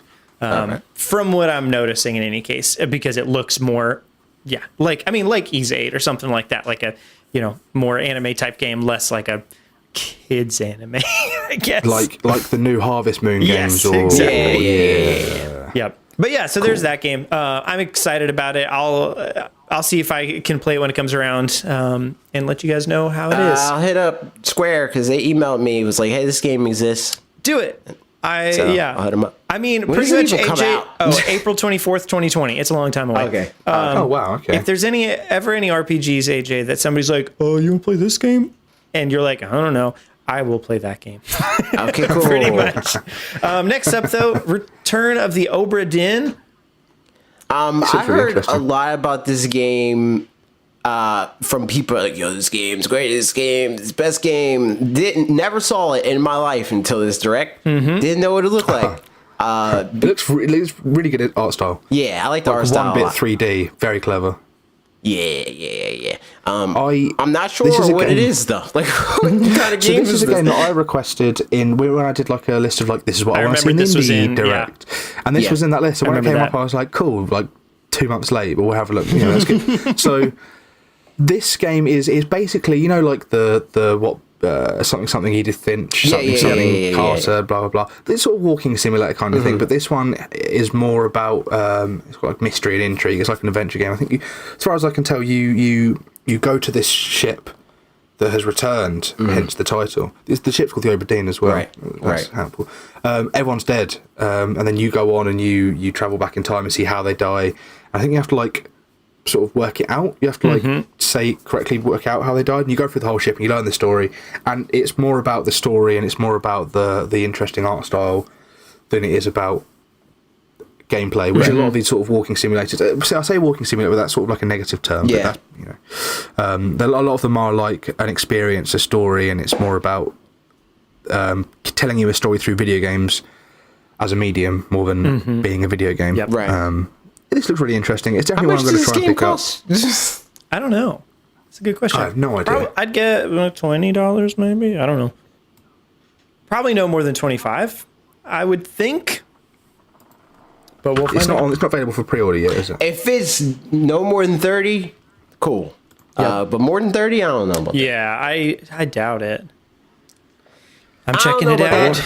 We about to find out. Usually I'm not like, as far as price goes, I don't like say like, oh, this game's only this long or whatever. It's more about like the depth of the experience than the length of it. Right. And I feel like walking sims, even though it's like a pejorative term, I don't think they're worth that much money. It's £15 on Steam. Okay. Good. Good. That's a good price. It doesn't have a What price draws me yet more to it on is- the eShop though, so Nah, I reckon it's probably gonna be like the same. Yeah, because it's probably not around physical. So, but I think the thing that draws me most to it is obviously the art style. As someone that enjoys looking at pixels, and it's sort of Yeah. like, what would Pixar look like in 3D? What would Minute look like? Do you remember Minute? yeah. What would Minute look like in 3D? It's very clever. LootPots It's very, loves Minute. Yeah, You guys- we are all big Minute fans. That and Moonlighter. See, we all that's the got one. we all got copies of Moonlighter from Jack Pixelpar for Christmas. Oh, he sent nice. us out like physical copies of That's it last year. fun. So Steve and Pete were both really into it. I started because this game I was really excited by, but so many things were coming out that I was playing. I only got sort of a little bit into it. Yep. It's one of those games that's always in my Switch case. Like one day I'll pick you up, and then I'll be able to talk to them about it. 'Cause Yeah. I'm just like nodding along when they talk about it, like yeah, Moonlighter, yeah. Yeah. Speaking of moving along, Little Town Hero. The game still exists. It still Yeah. looks the same. Like there was nothing like super notable. It's like, oh, that's new. I think They it didn't just do that in the trailer we know what it before. is now is the different thing. We know how it works. Like we so the Yeah, I the guess so. combat is. I wrote the article for this one for LootPots, so I looked into it to understand it because I didn't understand it before. But it's basically like it's got elements of like strategy card games, you know, like Hearthstone or Yu-Gi-Oh or something. Like you put two cards against each other. This card's got 4 attack. This card's got 3 defense. So this card's got 4 attack and 3 defense. This card's got, I don't know, 2 attack and 1 defense. You put the twos against each other. The attack's going to go for the defense first. You know, you do an amount of damage to each other. And then, so you have the enemy's attack comes up on screen. It might have 2 defense and 1 attack. You then pick one of your attacks that are called ideas, and then you put them against each other, and that's that.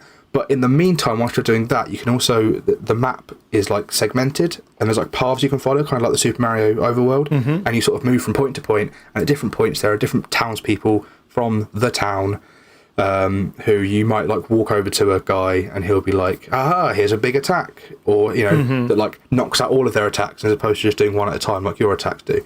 And I think it's going to be very much like because it's quite, you know, it's a smaller title. It's $25. That was the thing. It is, Well, yeah, that's really $25. nice. Yeah, I was does, very yeah. curious if it You was can going to pre-order it be now. a smaller title or not a smaller title. Yeah, because like at first I thought that this was a full game. Yeah, same. And I was like, rip this game, dude. Like them Yeah. releasing it the same a month Yeah. before Pokemon is wild. Yep.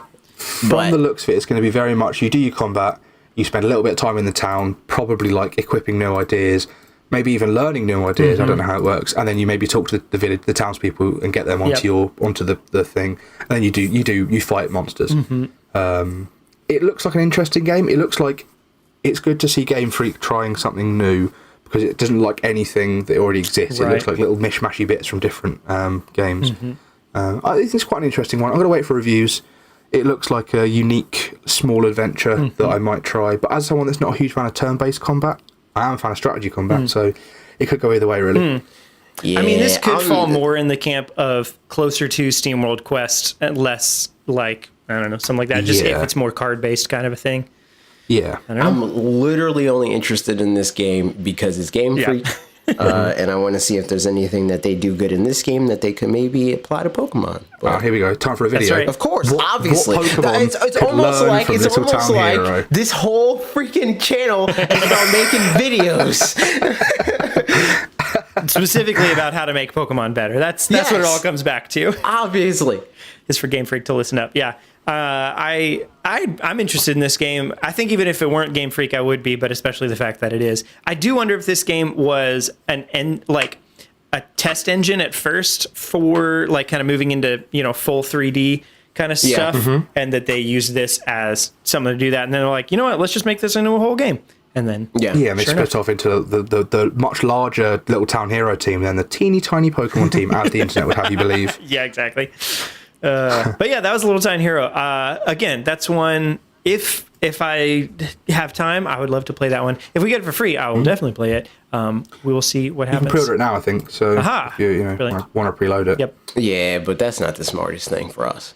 True. It's really not. Because like we just don't know. It's Yeah. like The day after you get a message. exactly. But then right after that, we got Smash Bros. Yeah, announcement. Never heard of it. man. Never heard of it. All right, let's talk about Smash Bros. Okay, so we got Smash Brothers, and we knew that a fighter was coming, man. We knew it. That's right. So they said, "Hey, Banjo, he's coming out, dude. It's going to be great. But like, first, here's a DLC guy." And they did this whole SNK thing, which was like, "Yeah, sure," because we knew just like half of the other stuff in this direct, if not more, because it leaked. So I don't know. I it's feel like that oh, was, as far as leaks go, I feel like that one and Overwatch were the only like surefire. I mean, and a lot of assumptions.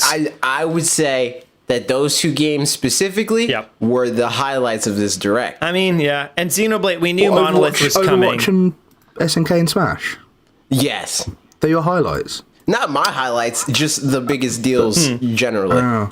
Interesting. Yeah, okay. We can talk about this later. I mean, I'm just saying, like, if we're looking at, like, all the games that are in this direct, sales-wise, I'll say, definitely. Okay, if you're talking like pure absolutely. sales, well then yeah. Yeah. But if Because you're I think talking, that there's big definitely deals- like I said in my video, like there's like a lot of like, you know, like more niche fan bases that's like, man, Xenoblade Chronicles on the Switch, dope. But that's not like, you know, like the majority of people that have a Switch are not going to buy that game. I'll say whatever I was about to say that I kind of forgot a little bit. Yeah, if Overwatch hadn't leaked out, that would have been huge. Like That would have been the would biggest have been deal, huge. and they should have put it last. Without, other than that, I think like everybody's been talking about kind of this direct, like, is it a good direct? Is it a bad direct? Blah, blah.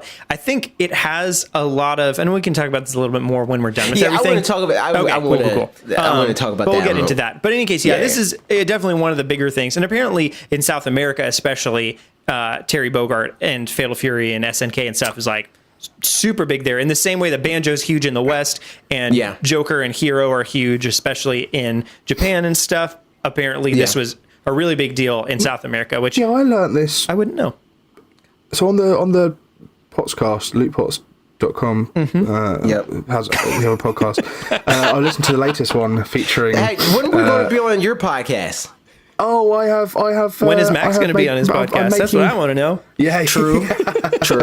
I'm doing things behind the scenes. I'm trying to get you guys on. Trying to get our guys on here. Yeah. I'm trying to. Hey, you know, You're doing a great when job. Neil's just spitting, following people on Twitter weaving and stuff. the Like basket. I'm like slowly learning about LootPots because I knew you and I knew like Pete. I'm like, okay, yeah, those are two guys that I know of, but the rest of them was like, okay.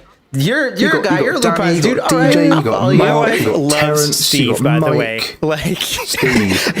Great guy. We listened to the podcast at some point, like a couple months ago, and it was the first time she'd heard it. And just anytime Steve talked, she was like, "I just love him. He's so great." And I was like, "Yeah, he's real cute." Yeah, Steve's cool, man. We like Steve. He's actually ill at the moment. So on your podcast, Yep. right? Yes, on the podcast they were speaking about this, and they had Liam Robertson on. Nice Plug. And Pete was talking specifically what you said about it being big in South America, and he was saying like Brazil, something about because new consoles are so expensive in Brazil, people like flock to these older systems. They'll pick up the sort of the Mega Drives and all the Sega Genesis. They'll pick up like older consoles, so they really sort of gravitate towards like the Neo Geos and things like that have. You know, these the SNK titles on it. So people like really like that kind of thing because they don't have access to. I know Nintendo in Brazil, it's really hard to get the Switch in Brazil. It's so expensive and really poorly managed. Interesting. So people really like these older titles. Like, and then here we go. Yeah, that's probably why it's such a big deal for them. Maybe. Well, I think all of the different Smash DLC characters have like catered to different people. Like, Yep. Heroes Japan. Persona 5 is purely weebs across the whole world. I think Weebs worldwide. Joker is probably like the widest Yep. one, which Probably is so. weird. Yeah. Because And you got like, Banjo, who's obviously American. like because Banjo, like Japan cares about Banjo, but they like it's kind of in the same way that like we kind of care about Dragon Quest here. So that You know, means like, we're Dragon gonna Quest get- is Both announced at the same So E3 direct. does that mean that next, to satisfy Europe properly, we're just going to get FIFA 19? Yeah.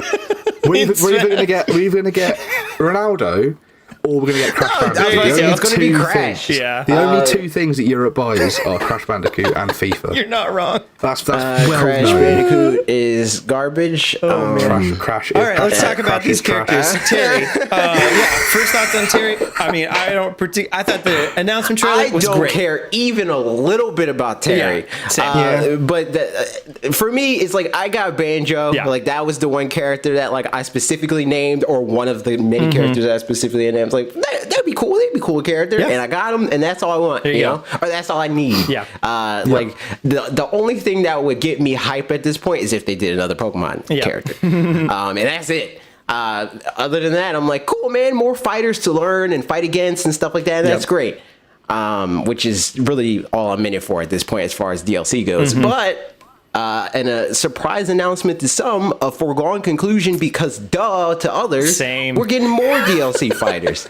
Well, yeah, which is pretty cool. It's just like so many people, again, going back to like the Overwatch situation, they like take developers' word as gospel, as if they're not in the business to like mislead us to What's surprise interesting us though later. is that I'm pretty sure when they first announced the Fighters Pass, there was some kind of verbiage even saying like, this is going to be our first Fighters Pass. And like, maybe they didn't quite say, and we may do more, or maybe they didn't quite say that, but they definitely, the way they said it, even they- in kind of they- implied, they left it this door is the open. yes, exactly. So Right. I was like, oh yeah, I mean, they're just going to do more unless they just don't want to or It's something. mainly like- because like Sakurai he does like these like monthly. How often does he does these Famitsu columns in yeah. Famitsu? It's like it's every good. 1 or 2 months or something, maybe.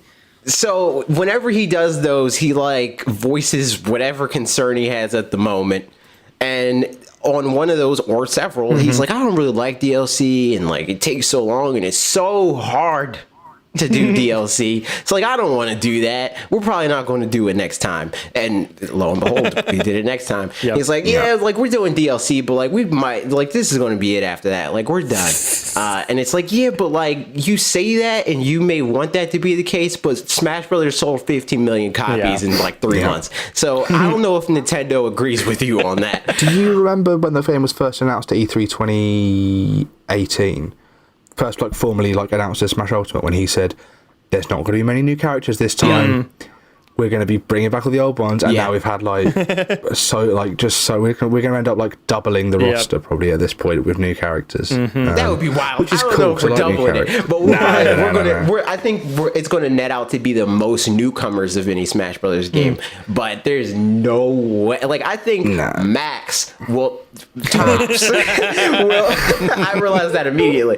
Tops will like have, I don't know, like 90, 95 characters. Yep. They also opened the door. We could get more Echo Fighters this way because they didn't specifically say we're going to do another Which Fighters means Pass a with. Pokemon trainer. True. Pokemon trainer, give us another one. All right. Yeah, so I mean, like I've always been down for the idea of more Echo Fighters now that they're branded as Echo Fighters because it doesn't feel like they're taking up a slot, quote unquote. Which then again, I'm not playing Smash anymore. So I don't They never really were. respect. The Trojan horse of fans Even being though, like, stop giving us, I'm more stop so, giving like, us clone graphic characters, design and then Sakura was like, these they Echo are. Fighters, and everyone was like, But like in terms of like, we don't have the resources Yeah, to look at exactly. other ones. So, Oh, it's like- great, man. like they unmask, like you rip off the mask like the end of Scooby Doo. And it's like, let's see who these Echo Fighters really are. It's clone characters. You said you don't come up with good analogies. What are you There we talking go, you about? see. That was the I'm one. learning. That's How right. dare you? Okay, well, what about Banjo? We got So him. Banjo, You played I've with him. had a whole saga with Banjo. Yep. And I'm still in line with what I theorized when I first started playing him, where he's like, he's fine. He's not great. He's not terrible. He's not like because every time a DLC fighter comes out, there's always that question of like, oh my God, is this going to be the top tier one, or is it Bayonetta again? Because every time, like for whatever reason, people have this thought that DLC characters are always better than the characters that are currently in the game, which True, is because you have to pay for them. It's true. It's true. You have to pay for them. It's true. Buy this character and win. it's true sometimes, like with Bayonetta or with Cloud, but generally it's not. Like Piranha Plant, I would say he's like bottom 15 of the roster general, like entire. Like Hero, I would say like he's middle of the road. Yep. And Banjo, he's like somewhere around where Hero was. Initially, I thought he was worse than Hero just because of the RNG aspect, but nah, Banjo's better than Hero. Nice. So it's like I was playing him, and I'm like trying to play him because like when you main someone, right, like you have like an established main already, and then you pick up a new character, the habit a lot of times is like to try to play that character like you play your character. I try to do the opposite of that, where it's like, okay, how does this character specifically play, and what are his idiosyncrasies and all that stuff. And when I was doing that, I was like, yeah, no, I don't like him because like he doesn't really have any combo potential, and like comboing is a pretty big thing in Smash Ultimate specifically.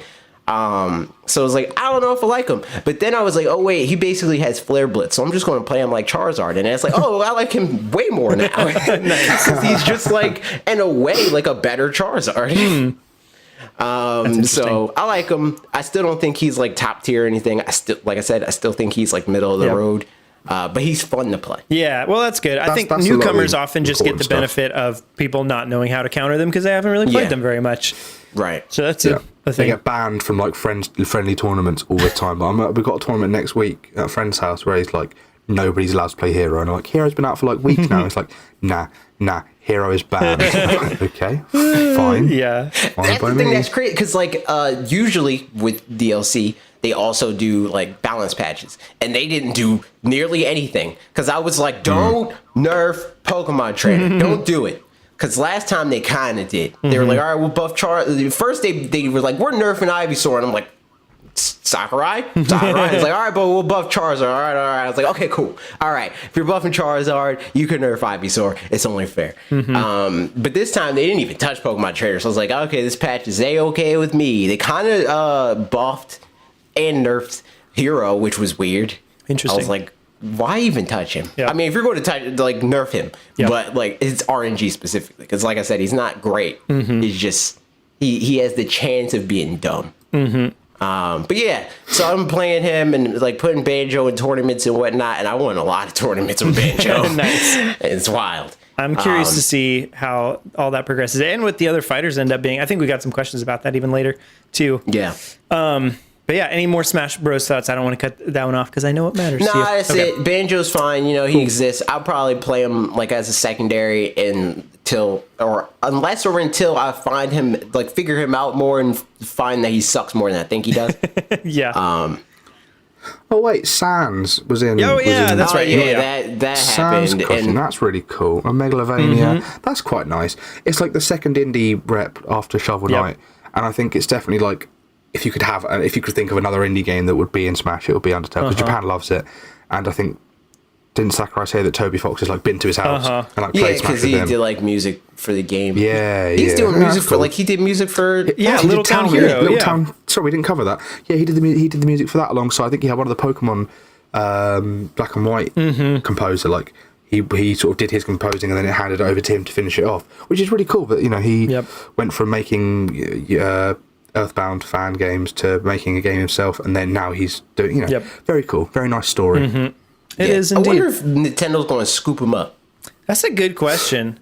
It's looking likely now, isn't it? But I guess maybe when Deltarune's finished. I feel like maybe more as like a second party type situation or something like that. Like I feel like a lot of indies especially probably like having some of the freedom, but then I could see them wanting to do. Yeah, but that happens a lot where it's like you're Insomniac and you pride yourself like we've been an independent studio for 20 years or whatever, and then Sony's like, here's a whole bunch of money, and you're like, you know what?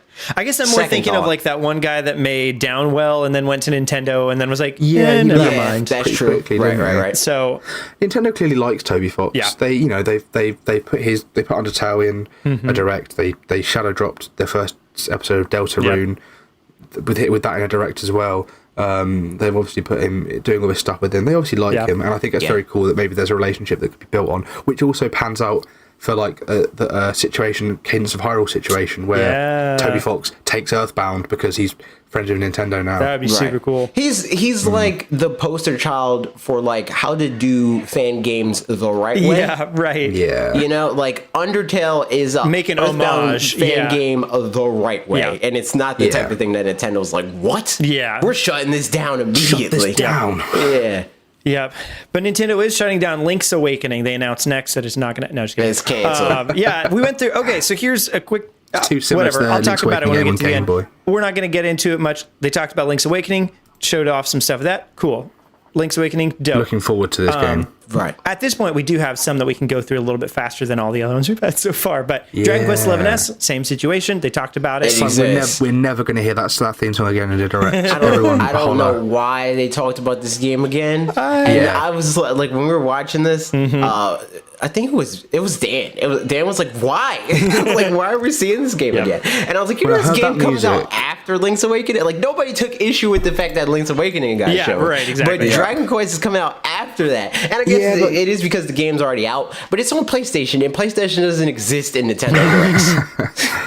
We kept they played it like 3 times in a row in the E3 Direct. I had PTSD to that. But in Japan, they also announced they were releasing like Dragon Quest 1, 2, and 3 digitally. Right. So imagine they had to play the song again. They probably played it again to announce that as well. Can you imagine? But next, after that, interestingly enough, Tokyo Mirage Sessions, FE hashtag so whatever. this is one of the ones that would definitely please a lot of people. Just dig in the Wii U that much deeper, and it's great. This is one, not gonna lie, I made a video of the Wii U games that should come over and included this one in it, but it's not one that I thought actually would. It's just one that I was like, no, they should bring that over. But I never heard of this game on Wii U. It wasn't until like after the Wii U. And I was like, exactly. There was what? What was that? It was funny because as they were talking about it, so I watched the Direct with my wife, and as they were going through it, and they said something about Fire Emblem, she's like, wait, what? Weren't you just playing Fire Emblem? They just put out a Fire Emblem again. I was like, no, it's a little bit different. I mean, it's definitely different, but whatever. I'll explain it later. So in any case, that game's coming out January, I think 27th, if I remember right, of next 17th. year. 17th. Okay. But it's cool that it's coming out. It's very good. So, Sure. Yeah. We'll see what happens there. Curious what happens with all the censorship stuff or whatever. And like, honestly, who really cares? So as long as we get more like funny screenshots of people like going mad about the most pointless stuff. It's funny though, because at the time, because there was so little stuff, I guess, coming out on the Wii U, that's maybe like, well, this is the stuff that we have to talk about. Whereas now we've got tons of stuff to talk about. So I guess there's also a thing like more recently, I guess they've been censoring less. So it's not a trend anymore. So if it happens with one game, like whatever. Well, it might even be that they, don't censor it, if not further at all, in this new release. Yeah. In fact, we're going to get to something towards the end. I won't step on your if you toes. say so. The next 2 games were Deadly Premonitions 2. Didn't even know. Still kind of don't really know anything about that. It exists. It sure does. And Deadly Premonitions the first Origins is shadow dropped. I tried to look it up, and the Wikipedia page says that it has the world record of like the most polarizing reviewed game of all time. That's hilarious. I was looking at like some reviews like, this is a 10 out of 10. This is like the ultimate survival horror game. And some people are like, this is janky, this is cheap, this is rubbish. And it's kind of like what's the No More Heroes game that came out earlier, Travis Strikes Again, where the reviews were like either this is a really good game or like this is a really trash game. I'm on the other side of that. I don't like that game. The game wasn't great. Product provided by Nintendo. If you're a fan of game, it's Swery, I think is his name. If you're a fan of his games and his style of stuff, you're probably going to like that kind of thing. Okay. It's one of those cult games. Like it's got a cult following. It's a cult game. It is a cult game. But it's got like it's like 25 quid. It's out now, isn't it? Origins. And when I was looking at the trailer for 2, I was like, this looks bad, man. But the more I've seen people talk about it, and they're like, Deadly Premonitions, man, you got to play it. It's such a good game. I'm like, is it worth trying? Right. And then, but why drop it in September? Yeah. Why drop it in the middle of September when I can't try it? Yeah, so that game, interesting stuff. Next up, Divinity Original Sin 2. This is an RPG of some sort, a multiplayer RPG kind of thing. It was It's incredible another game when it that came I out on heard a lot PC. about. This is popular with the PC nerds. Yeah. Yeah. It was like game of the year for PC, probably in the same year that Breath of the Wild came out. It was That's pretty recent. all in talks of like this is the best game of the year. And when I sort of glossed over it when it came on, because I was like, oh, it's just Pillars of Eternity. I'll zone out for a bit. I've seen this before. And it was only when someone said, wow, I can't believe Divinity Original Sin 2 is coming to Switch. And I was like, what now? Because my friends played it and they were like, it's amazing. Like it's one of the best RPGs ever. Is it good really single player as well? Like obviously there's multiplayer elements, but Probably. Okay. Like, my friend was playing it. He was playing it with one of his mates, and they were like role playing it properly, and having a really good time with it. And I think it's just like really high quality, good like classic like RPG. I hear it's pretty much stuff. And like it's interesting. if you want a D&D video game, this is about as close as you're going to get. Which, that said, Mitch and I play D&D, and I could see us I probably. play D&D Oh as yeah, well. you do. That's right. I forgot about that. Never played it. I'm interested. Yeah. Just I mean, because I like hear about it a RPGs, lot. so- And Critical Role is cool. True that. So yeah, good stuff. Next up, Doom 64. Interesting because it's never left the N64. But now here it is. Isn't it on PC or something like that? Apparently not. Apparently, other than It emulation, was rated for PS4. That's what like. People were like, again, PC nerds were like, "This has been on PC for years. You can emulate it." And it's yeah, like, that's but not the same as being on PC. That's not legal. Yeah, you exactly. silly. It was rated for PS4 in Australia at the same time that Doom 1, 2, and 3 also released. Yeah. Yeah, that was the other thing where it's yeah. like this was We already something knew I was about like, that, yeah. well, duh. So, but in any case, that's cool. But it was nice to get the confirmation. Oh, also something that's coming up a little bit. We also knew about that. Sure, we'll find out what But that's. the next thing, Rogue Company. Yep. We knew about that. Did we know about that? No, we didn't know about that. Yeah, Rogue Company. Let's see. I don't know pretty much still anything about this because it's a completely new IP. It's coming up, I think, all platforms or whatever, but it was first announced for Switch. It doesn't look good visually. No. I don't know. Yeah, anything. When they said a new IP from blah blah, I was like, okay, I'm interested. One of my go-ins on the direct was like, I want to see a new IP, and it said from High Res Studios, and I was like, I know High Res Studios. That sounds really familiar. Let me look up what Aren't they've they done. like And it came up Paladins or saying something? Paladins. I was like, oh, okay, fine. Oh, all right, okay. It's just one of them. Gotcha. It's just so the more I looked at it, I was like, okay, so instead of it being a Fortnite knockoff or Yeah, 'cause I remember Overwatch knockoff, there- it's an Apex Legends knockoff. High Res was like one of the first studios because like I didn't really reach out to developers for codes and stuff that much until Justin, and Justin was like, yo, we could like do that, and I was like, all right, sure, why not? And they gave us like 8 codes for Paladins, Damn. and I was like, all right. They must be desperate. Yep.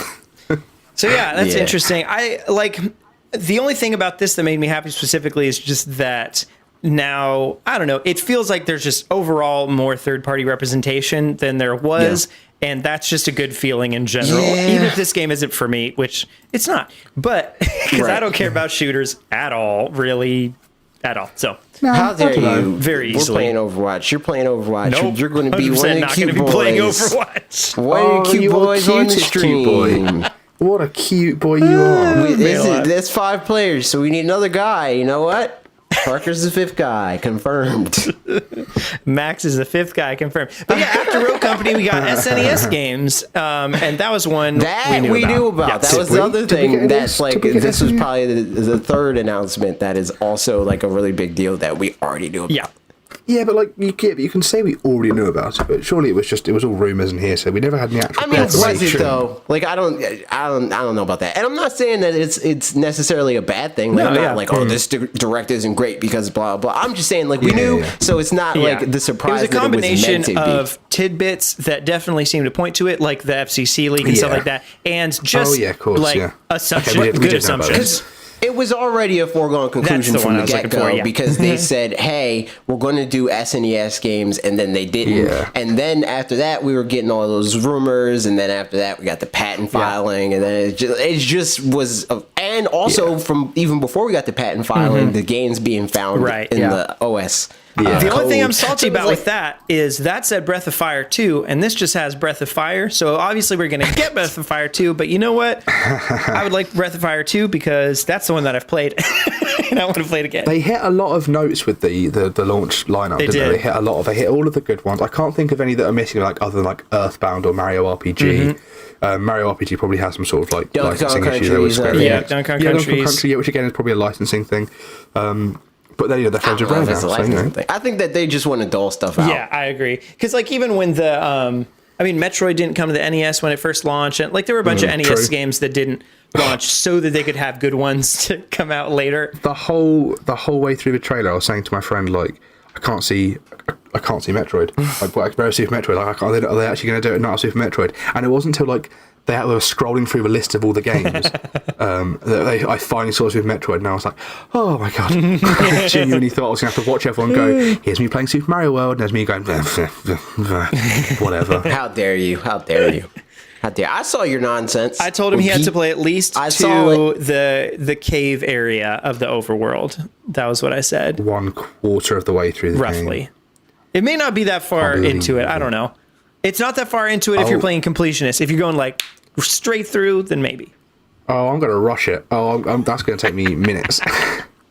I am not. Hang on, the completionist, there's things to collect in Mario games. Surely you just get to the end and then you move on to the next level, right? How dare you? Honestly, so that is like my hot take. Mario versus Sonic is the whole, like, in Mario, I just like taking my time and finding all the secrets and finding all the stuff in it. Whereas in Sonic, even though you can do that, it doesn't feel like that's what it's pushing you towards. Sonic's so counterproductive in that way that it's like, go really fast, but also don't miss these things. Right, yeah, exactly. Like, take your time, but also go really fast. It's because, this isn't the place for this conversation. It sure ain't. But, Sonic... but I started it anyway. Sonic is less so about... And, I have talked about this with Bob a lot, where everybody's like, oh, Sonic's a game about speed. And it's like, nah, it's kind of, not... Or at least that's what Bob says. It's more so, just a platformer. I'm kind of in the middle of that, where it's like, yes, it's a game about speed, but it's about... speed as a reward, less so than speed as your conduit to enjoyment, where it's like speed is oh, you're good at this game, so you can really run through it. Less so than the point of it is to go fast. Yep, for sure. So yeah, SNES games. We'll have a short news article about that later that I'm just going to talk about now instead. I was about to say, I was just going to talk about it. We found out we're not going to be getting new games monthly specifically. We'll still get them kind of rolled out here and there, but it won't specifically be once a month in the middle of the month. Which could be good, could be bad. Exactly. Dropping 20 heavy hitters all at once. It's probably going to be hard for them to be able to do a game every month. But it also might mean they might just drop. It's hard for them to do for SNES. I think it would be hard for them to do with NES. They're at the bottom of the barrel with NES for sure. I think that... the last 2 months have been awful. I think this could mean that we get more... we get games more often, and it's here's one game. Yes. Here's one game this week, and next week, then we get 4 games, and then we don't get nothing for 3 weeks, and then that week we get 5, that whole thing. Yeah. Yeah, it could definitely go a number of ways there. But yeah, I mean, I think it's not terrible news, because also these games will tide you over a lot longer because they're just bigger games than the NES games were. So they're the actual game. Yeah, once you get the game, you can play it for a while. You can save and pick up games you don't have to play in one sitting. Yep. Games that you don't have to remember a password for. Once you get Earthbound, you can actually play that for. It can take you a little while. So, I'm looking forward to playing Earthbound. So moving over, Tetris 99, got some stuff about that. Don't have to stay on that too long, but ta-da, I was there. Sonic and Mario at the Olympics. We saw the retro thing, which we already knew about, but now we saw it in here. And we already saw it at Gamescom. Yeah, exactly. There was not enough sexy topless Eggman for my liking. And I still don't like the fact that they have 8-bit Mario and 16-bit Sonic. I don't mind it that much because I feel like it's just it feels like the earliest representations of their characters. Yeah, this is just the most retro that we have of these guys, kind of a thing. I don't like it. We could either do a demake of Sonic or just give us 16-bit Mario. It just feels I think weird. My thoughts are, for us who recognize a lot of gamers, but for the ones who recognize the difference between NES Mario and Super Nintendo Mario and Mario World and stuff. You have to be blind to no, not I think know there's the a lot of casuals that you'd be able to recognize the difference. But I don't think that they would look at that Mario and be like, oh, he's 8-bit, but they'll definitely know that he's not. Yeah, but you're probably trying to compare the classic 8-bit Mario from Super Mario Brothers 1 to Super Mario Brothers 3 Mario, who at that point was a lot more fleshed out and detailed. They could even do that. Yeah, I would think that fits better than that. But what's the instantly recognizable sort of old version of Mario? It's the 8-bit one that everyone knows and has played before multiple times.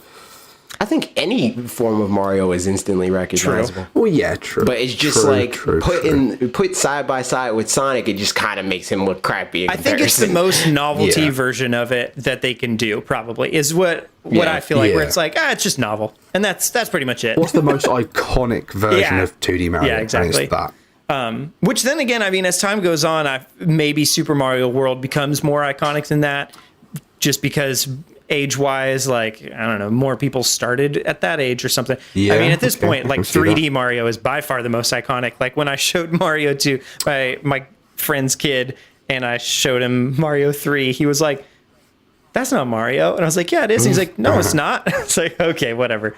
So, but Sonic and Mario at the Olympics, we got that. Did you tell him he was wrong? I did tell him he was wrong, and I gave him a good talking to. But yeah, after that, we got a Daemon X Machina trailer, which the big news was that we got a demo for it, which is good. Which I've installed. I downloaded it. I haven't gotten to start playing it yet, but I plan to. I have not. Oh, but it's multiplayer. We should do that. We should definitely play that in multiplayer. It's online multiplayer? I've still got, yeah. Yeah. I'm pretty sure it's like it's like a Monster Hunter type situation. Okay, because I was not planning on downloading this at all. But now it has a chance to win me over. Who knows? Yep. Yeah, we should give it a go, because I played the original demo, and the bit I liked the most was the customization. This was a game I had pre-ordered, like the fat £90 edition with the mech and the steelbook and all that, and I cancelled the pre-order out of like, I'll wait for reviews. Now I've got this demo in my hands. I'm like, what if I play the demo? And I'm like, I really like this game now. So I'm going to see how it goes. I'm going to play the demo. We should definitely play the demo together. That's a good idea. I'll get Mitch on too, because he's a big like Monster Hunter guy. Yeah. So it's going to be lit. Yeah. What I would like to do is play that demo and then immediately swap to the original demo. Oh, and then see if I can actually feel the difference. I think I deleted the original. I definitely deleted the original demo. I didn't do that because I knew it had been taken down. I was being taken down, so I was like, I'm going to keep this. Interesting. To then compare against the final game. But now we have another demo. Yeah, I'll definitely give this a go. Yep. It's a game that I keep dipping in and out of interest of. So. Well, fun. So there's that, and then now just quick news things. Star Wars Jedi Knights 2 and Star Wars Jedi Knights 2 Jedi Outcast is coming in September. I think September 19th or 17th or something like that. Or maybe it's a different date. I didn't write it down. That was just kind of what I remember. And then Academy is coming next year, which they didn't talk about in there, but we found out separately. So that's fun. Then we had a sizzle reel that had The Witcher 3. Bob and Will were amped about the Star Wars stuff. Yeah, apparently. I mean, that's cool. The Star Wars is finally coming in some form or fashion to the Switch, because it hasn't. So yeah, I mean, well, we have Lego Star Wars or whatever. That's true. Is that even out yet? I feel like that hasn't come out yet. I think that's out next year. I don't know if the original. I don't know if the trilogy. Yeah, I don't think the trilogy's out yet, but I think saga. The new version that's going to be the sort of over the shoulder view one that's coming out next year is coming to Switch. Yep. So nice. And then we had a sizzle reel with The Witcher 3, Assassin's Creed Rebel Edition, which is Black Flag and Rogue. Dauntless, and then another sizzle reel for some reason with Grid Autosport, Farming Simulator 2020. Yo, lit! Just Dance 2020. me. Ni no Kuni, NBA 2K20, Call of Cthulhu, which is coming out October 8th, The Outer Worlds, Devil May Cry 2, and Vampire. Whew. Yep. And then last but not least... Let's pick out the highlights of that. Oh, let me pick out the highlights of that quickly. What? Pick out a couple of highlights from that. Assassin's Creed 4. The Witcher 3, for sure. Yeah. Assassin's Creed 4 coming to Switch is very cool. Ni no Kuni. Don't know about the Rebels, whatever it is. Ni no Kuni's cool. Outer Worlds, we already knew about, but still very cool. DMC2 is like a low light of like they're releasing DMC2 as a separate game like months after the first game for the same price as the first game, when you can buy the trilogy on PS4 for like 12 quid. And I think that's like, it's abuse. It's abuse. Yep. Capcom are abusing me, and I don't like it. I'm not going to buy it. Also, DMC2 is supposed to be the worst one. So I'm going to wait for the inevitable physical release that only releases in the US of the trilogy. Yep. So that's that. I will say, shout out to possibly who's listening to this, Kenny, who's my wife's cousin's husband, so my like cousin-in-law. But Kenny, he lives like way out kind of in the boonies, where he has tons of land and has a farm, like kind of a small, like, or a big garden or small farm kind of a thing. And I just always think it's really funny that he also plays Farming Simulator, because it's like, oh my god, that was a question. Farm, that was a question during the stream makes me where really somebody happy. was like, "Oh shoot!" Somebody was like, "Do farmers play Farming Simulator?" And I was like, "I don't know," because I don't know. He was like, because people in the army play like Call of Duty, and I was like, "I don't know if that's the same thing." I mean, But that said, he's very much not not a farmer by profession. It's just like, like, I've got a bunch of land, like I just do a garden and stuff. Right. And He's so like, what if they I just got fresh actually did this? And so like, what if I really but it's just really farmed? fun that that's on there too. So Kenny, if you're listening, shout out. What's up, man? Hope you're doing real good. Actually, we were texting about, I needed to send, he was like, hey man, I didn't get to check out the direct, but one of the SNES games coming up. And I was like, oh, they'll be up at 6 p.m. or something like that. And I was like, oh, and I'll send you a link to all the things that happened in the direct. But I forgot to do that. So Kenny, now you know all the things that happened in the direct. Not all of them, because you're still missing one. That's true. But yeah, those are my highlights. AJ, any highlights for you? No. Cool. Good. Last but not least, from all this, Xenoblade Chronicles Remake coming 2020. Yep. Yeah. See, so this is the thing I was talking about with the censorship. Yes. Yep. So they took it seems they're putting scenes that they took out of the original release. Yep. And putting them back in this game, and On his shoulder, it's playable instead of just being a bit of a cutscene. And it Very looks cool. like Xenoblade Chronicles 2. Yep. A little bit. Ish. And So like when I first saw the trailer, I was like, I mean, honestly, still kind of looks a little gross. But it looks better than it did. The character Watch 'em models now. look really good.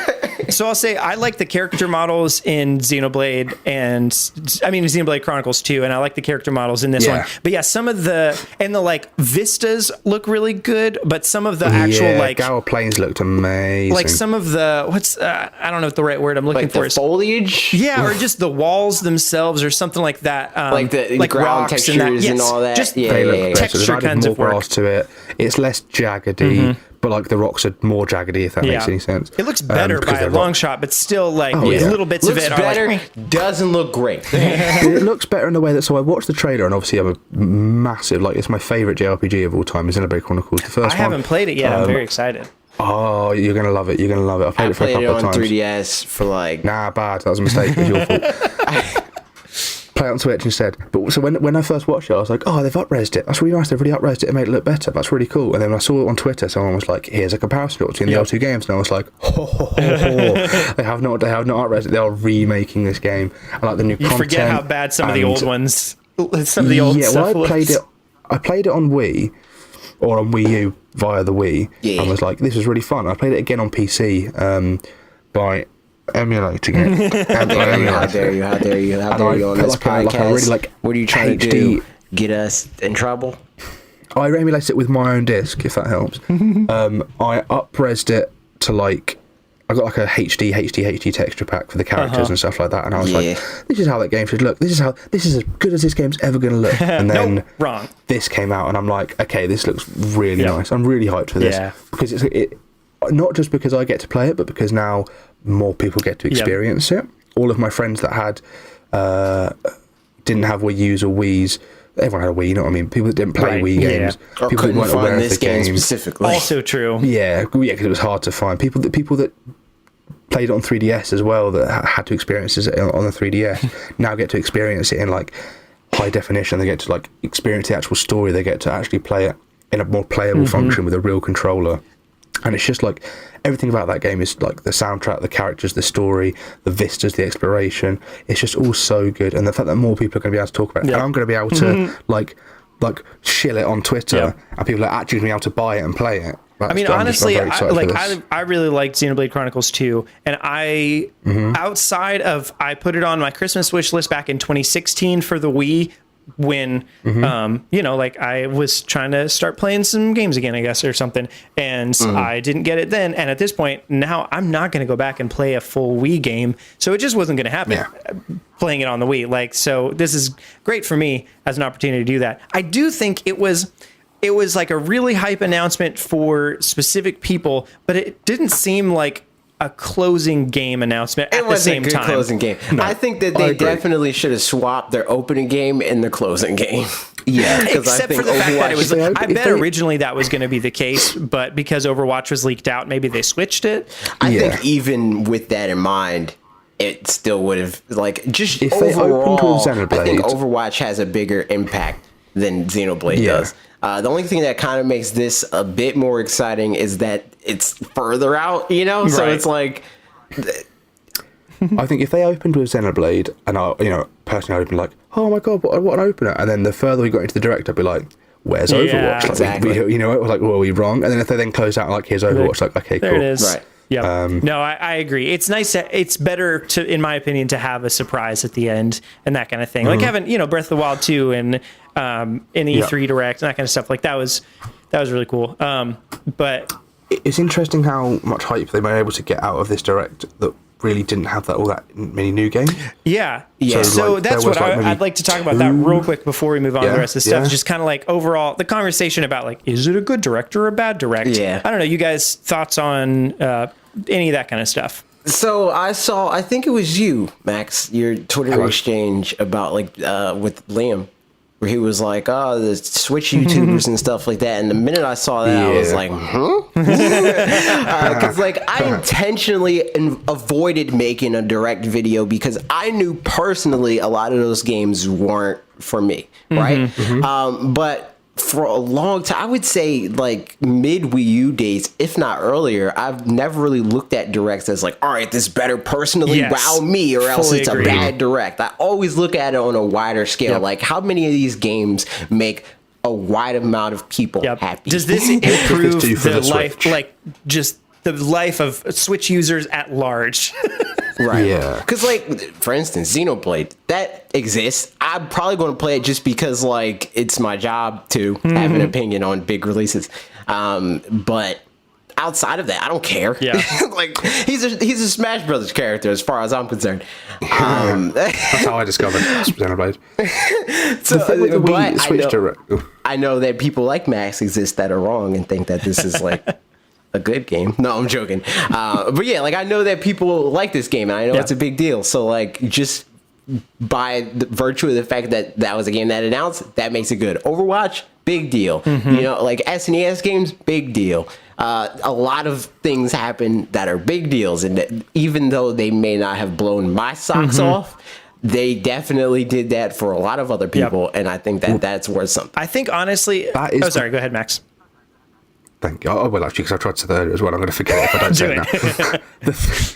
The thing that the Switch Directs have compared to Wii U Directs and 3DS Directs is that with the Wii U specifically, every Direct had to have enough stuff to keep people happy because there was nothing coming out on the Wii U. So every single Direct was make or break. Every single one was at the end of the Direct, if there wasn't wow, it was well, that was rubbish, that was awful. That doesn't benefit anybody. Right. Whereas with the Switch, because there are so many things coming out, and there's so many options, and there are so many games for the Switch, third-party stuff, first-party stuff, that Directs don't have to specifically cater to you. Right. Because there's already other things you want to play. There's already other things that you want to play elsewhere that are coming out already that you don't have to, you can watch a Direct and be like, that was really cool. I appreciate the third-party stuff. I appreciate the big gets. It wasn't for me, but, I've still got 6 games I'm buying this month, so I don't care. I'll wait for the next one. Right.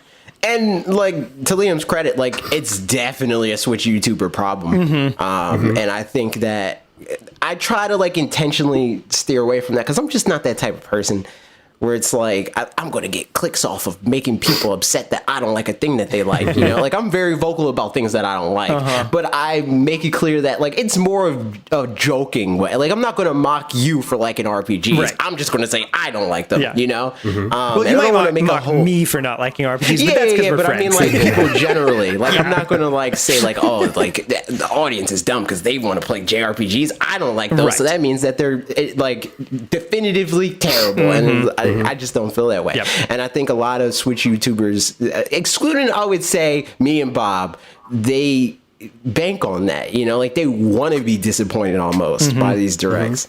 Or they start out disappointed so they can say, blank, it's a surprise that this is good. That sort of thing. And the one, I didn't actually watch Woody's video, but there was the example that was given where I was I can see that being a case if it says well, I guess thanks for that direct. And the opening is like, a lot of people would say they didn't like that direct. But however, this is why they're wrong. Yeah. And it's like a clickbait thing of like, I'm going to click on this because it says that this direct is this direct is bleep over that. This direct is rubbish, but actually, it was really good. Yeah. And people go like, oh, okay. Fine. Yeah. And I just don't like that. Yeah. I don't like agree. doing that at all. And I know that a lot of people, like, it works because so many people are like that, where they want to be almost negative towards Nintendo. Yeah. Where it's like they start People want it to fail because it's not failing. right. And then it's just like that to them is more real. If you're negative on things, it's like, oh, if you're negative, then that's real criticism. You know, like, you can't like the thing that has negative aspects to it. Right. That's just not, like, you're just That's a pandering. fanboy at Yeah, that exactly. point, you know, like. Yeah, I think the thing with this direct, in my opinion, so they did most of the time, from what I've experienced, they won't put anything in a direct unless it at least has something new to it, like Luigi's Mansion 3 had a new thing to announce, or is just a new game. So, like, every other time. Because Animal Crossing, so, we didn't even mention that. Why didn't so I Animal Crossing didn't announce anything new. I mean, Like, honestly, all this same stuff for was- Link's Awakening, Dragon Quest 11S. Right. I think there was Sonic and Mario at the Olympics. Yeah, see, Sonic and Mario at the Olympics, I think that was understandable to an extent Because it was at Gamescom. right. Yeah, that makes sense.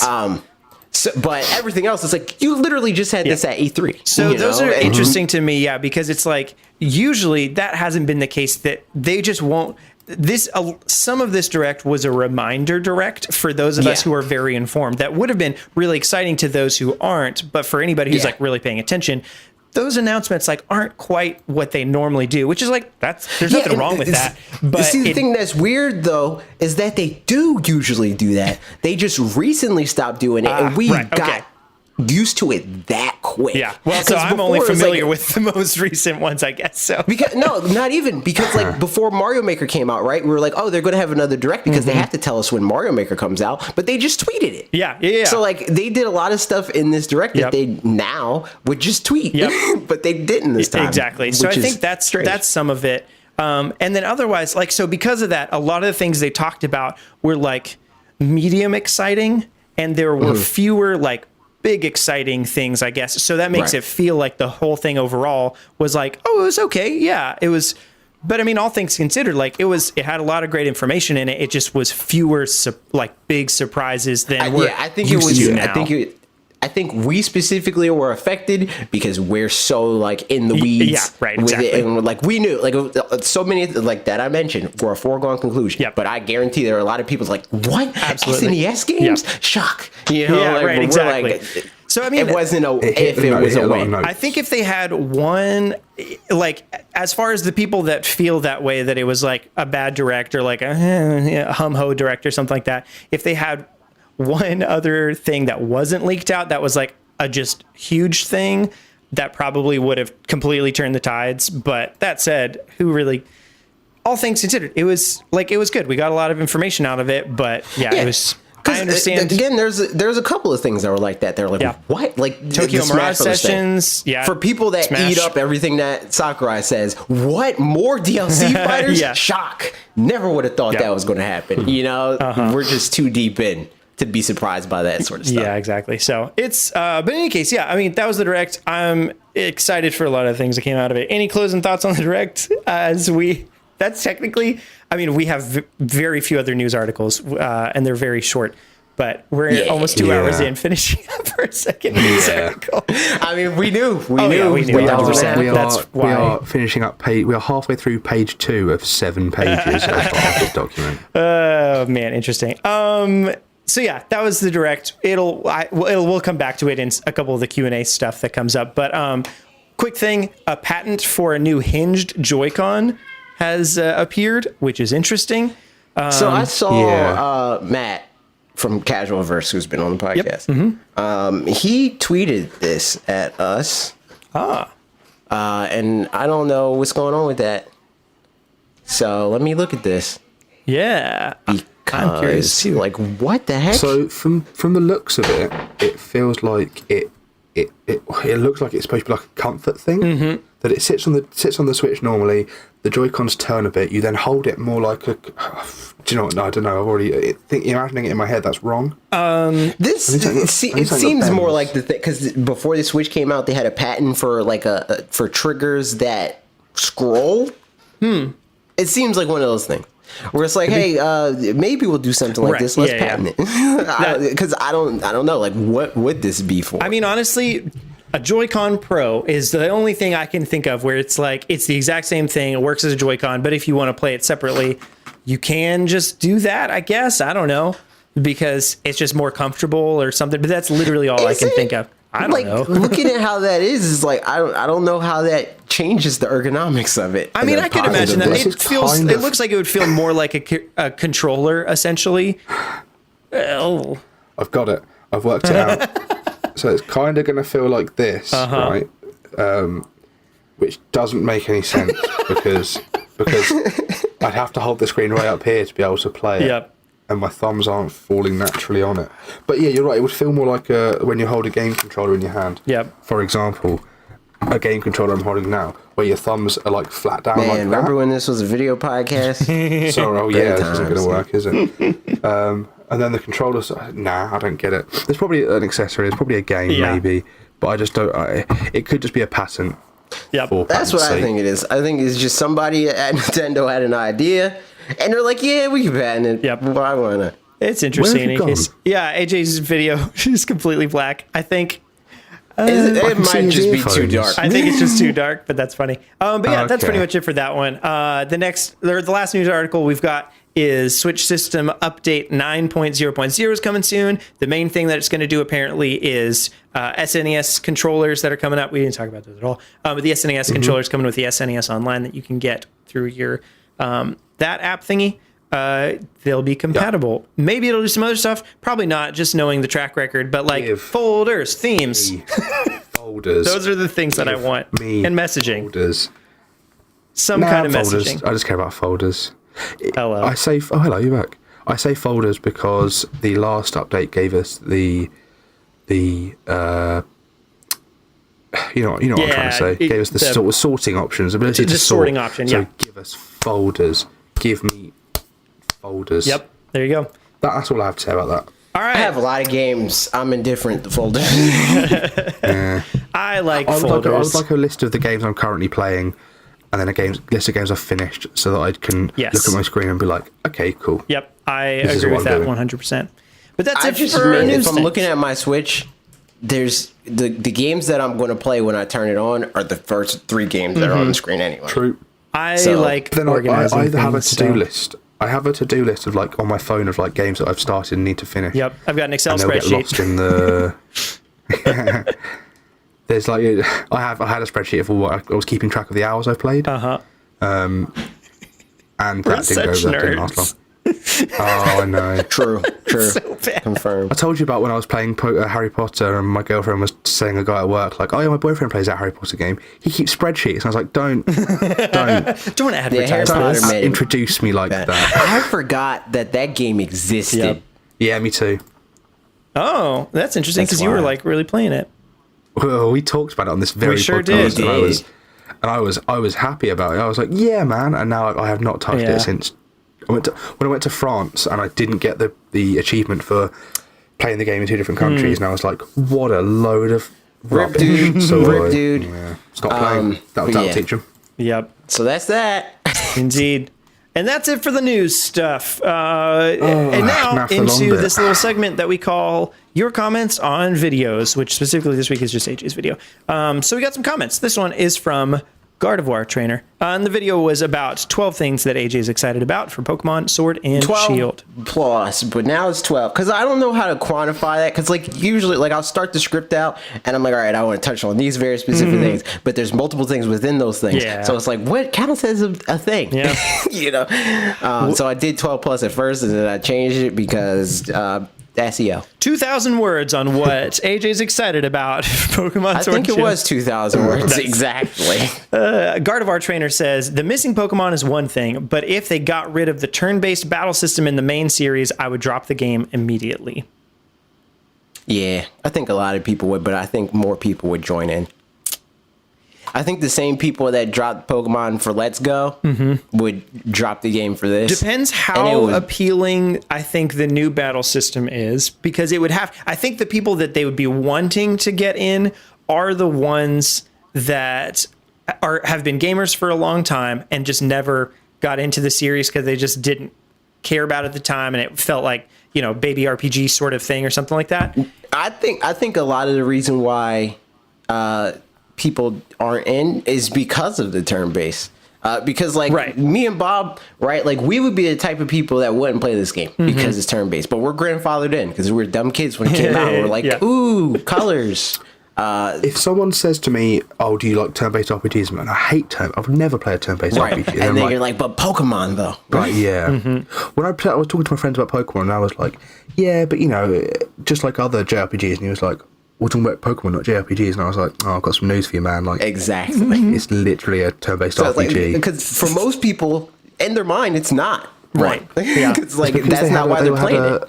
The anime fed it to them, and they were like, "I'm playing the anime. I'm being like Ash," but actually, exactly, your mind fills in with the experiences, and there's a very small percentage of those people that are like, "This is a JRPG to me." Yeah, they very cleverly forced us all to play Pokemon, and now we're all hooked. I mean, I think some of the thing about it, I feel like a lot of JRPG battles are built a little bit more around being kind of longer, and like it takes longer to kill enemies and stuff like that, and like fighting, just, you know, that whole thing. And also the whole like a lot of JRPGs don't have the like PvP element that Pokemon has, obviously. And there's a lot of other things as well, but as far as just within the combat itself, like Octopath Traveler, some of the wild encounter fights are really fast just because you level up and whatever.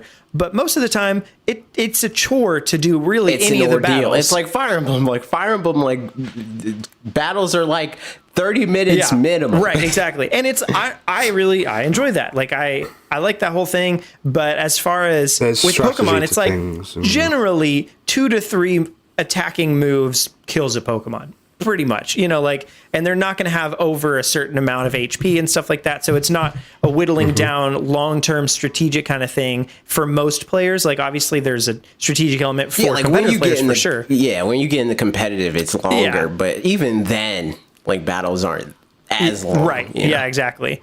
So, I mean, like the fact that in Octopath, in a lot of boss fights or whatever, I would use a poison move and I would boost it so that it could run for 9 turns, and I would have to use that multiple times, like that kind of thing, as opposed to use toxic in Pokemon, and like if you can get that off at the beginning of somebody's, they're dead before it's 9 turns. Yeah, exactly. Like there's no way it's going that long. So it's just funny. But yeah, all things considered, it would be very interesting. I don't know that they ever will take it out of the quote unquote main series or whatever of Pokemon, but I mean, we talk about it all the time. So I think they slowly but surely will. I think that they're inching towards changing Pokemon fundamentally, but because it's like the biggest franchise in the world, take their time. They can't do that. Yeah. So for sure, they're working on it. Yep. Broken Fiction says, graphics. I mean, I can't see the veins on each blade of grass or anything like that, but from what I was hearing, this game looks like a handheld port of an older Pokemon game, and I'm not getting that impression at all. This sort of thing doesn't usually carry much weight for me, but the towns, buildings, and pretty much everything I've seen outside the wild area has been phenomenal. I think it definitely looks like a higher resolution, like, Pokemon game, like how they currently look. But that's not necessarily a terrible thing. The more we see, the better it looks. That's true. Every time they release a new trailer, it's like, this looks nice. Oh, this looks nicer Right. than it did before. And that's because obviously they're working on it and improving it. Right. But like, we see that video of the village, and I was like, this looks really nice. And in the sizzle reel, in the same Pokemon trailer from the other day, where they're in the wild area, and I was like, this looks really nice. Like, and nice for a Pokemon game. I'm not comparing it to anything else. I'm comparing it to other Pokemon games. Right. It absolutely looks like they've taken, like, Sun and Moon, up-resed it and made it better. Yeah. But it definitely looks better than Let's Go, which had a different style to it, I guess. I agree. Yep. Next up, Hydro says, enjoy your $60 trainer boutique. So I like pulling comments that are balanced. I don't want every comment to be like, I agree with you, you know? Yeah. And I just thought this one was funny. Yeah. Because I replied and I was like, will do. It's like, I I don't know what they could possibly make Pokemon to justify in people's mind, these type of people in their mind, that like, oh, this 3DS game that I used to play that was $40 is now $60 because that's how much full games on this platform cost. I don't know how to explain that to you. Yeah, you know? It's not because the thing is, like, various games, if you just went by like how much is this game intrinsically worth, everything would be on like a sliding scale of some sort. There would be games that are intrinsically gameplay wise, game hours wise, whatever, I guess, worth more than $60 and other ones that are worth less. So like, honestly, the best way to do it is just have one set price that's just always going to be the same. And then some of the times you're getting a bargain, and then other times you're just having to eat a little bit of the cost. But you know what? If you enjoy it, awesome, cool. You know, I mean, I'm sure not everybody agrees with that, but the fact that I got Breath of the Wild for $60, top notch. That specifically, I think it was a dig at like so much of the stuff that I like about it being the like customize your trainer and like engage with your Pokemon and like that sort of thing.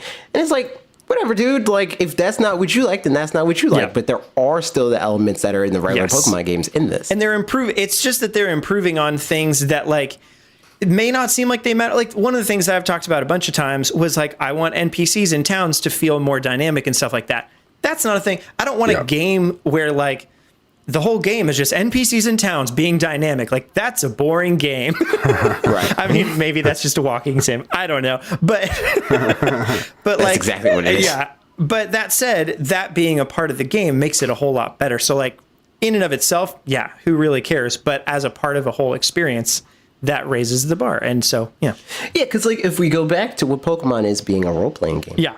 If you like flesh out the world and make it feel lived in, like as a trainer, like what that is on a thematic level, you would think that you would camp with your Pokemon. You know? Exactly. You would think that you can buy outfits and like change your hair and like all that crap. You know, like there's so much stuff that like is like no brainer, but it's just not there. And it's just stuff that makes it feel more like an RPG that like other RPGs are doing. And I don't think that prioritizing something like that should be seen as a negative thing. Exactly. So there you go. And last comment on this video that we're pulling, not the last one that exists. Pika Cinema says, I agree with all the points you made.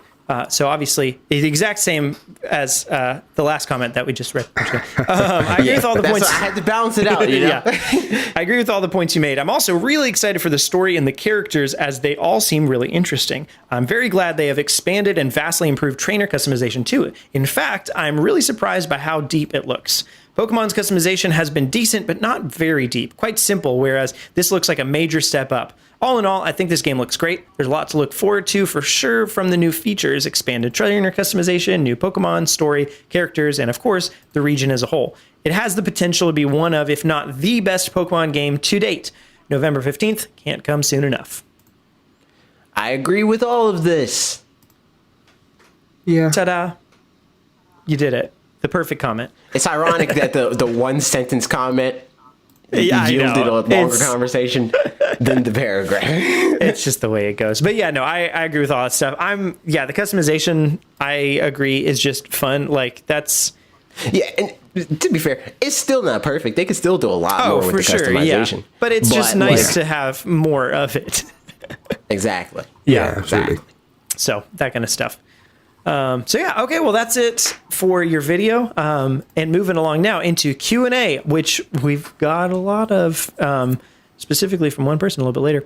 But Q&A, the first thing, what you could do is if you leave us comments on this podcast, we'll talk about some of those next week. Also, if you tweeted us on Twitter with some questions or on our Discord or in the YouTube community post, we'll answer those questions on this podcast because it's what we do and all that stuff. So on that note, one of the questions, the first thing we're going to do is look at the comments from last week. And one of the comments from the questions from that week was from Sam Diaz. And he was saying he made a joke, but we couldn't tell if he was joking and being funny or being a little bit mean.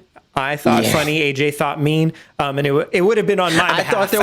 I thought there was a potential to be mean. Yes. Because that one word made it like, oh man, like, and just like in context of past comments, right, where he was like, "Where's Logan?" And I'm like, connecting the dots in my head. But I'm glad that he was joking. Yeah. So Sam Diaz says, "LOL, I was totally joking. I love you, Parker, and you're my favorite person named Parker. Thanks. Could be the only one for all I know. It's very likely. You're the only Parker I know. There you go. That would be totally cool if you knew black magic. Can you use it to make me smart? Done. Just like that. It was, and then I did it retrospectively for when you were 7 years old. Cool. The end. Cool. Use it on the algorithm so they like us more.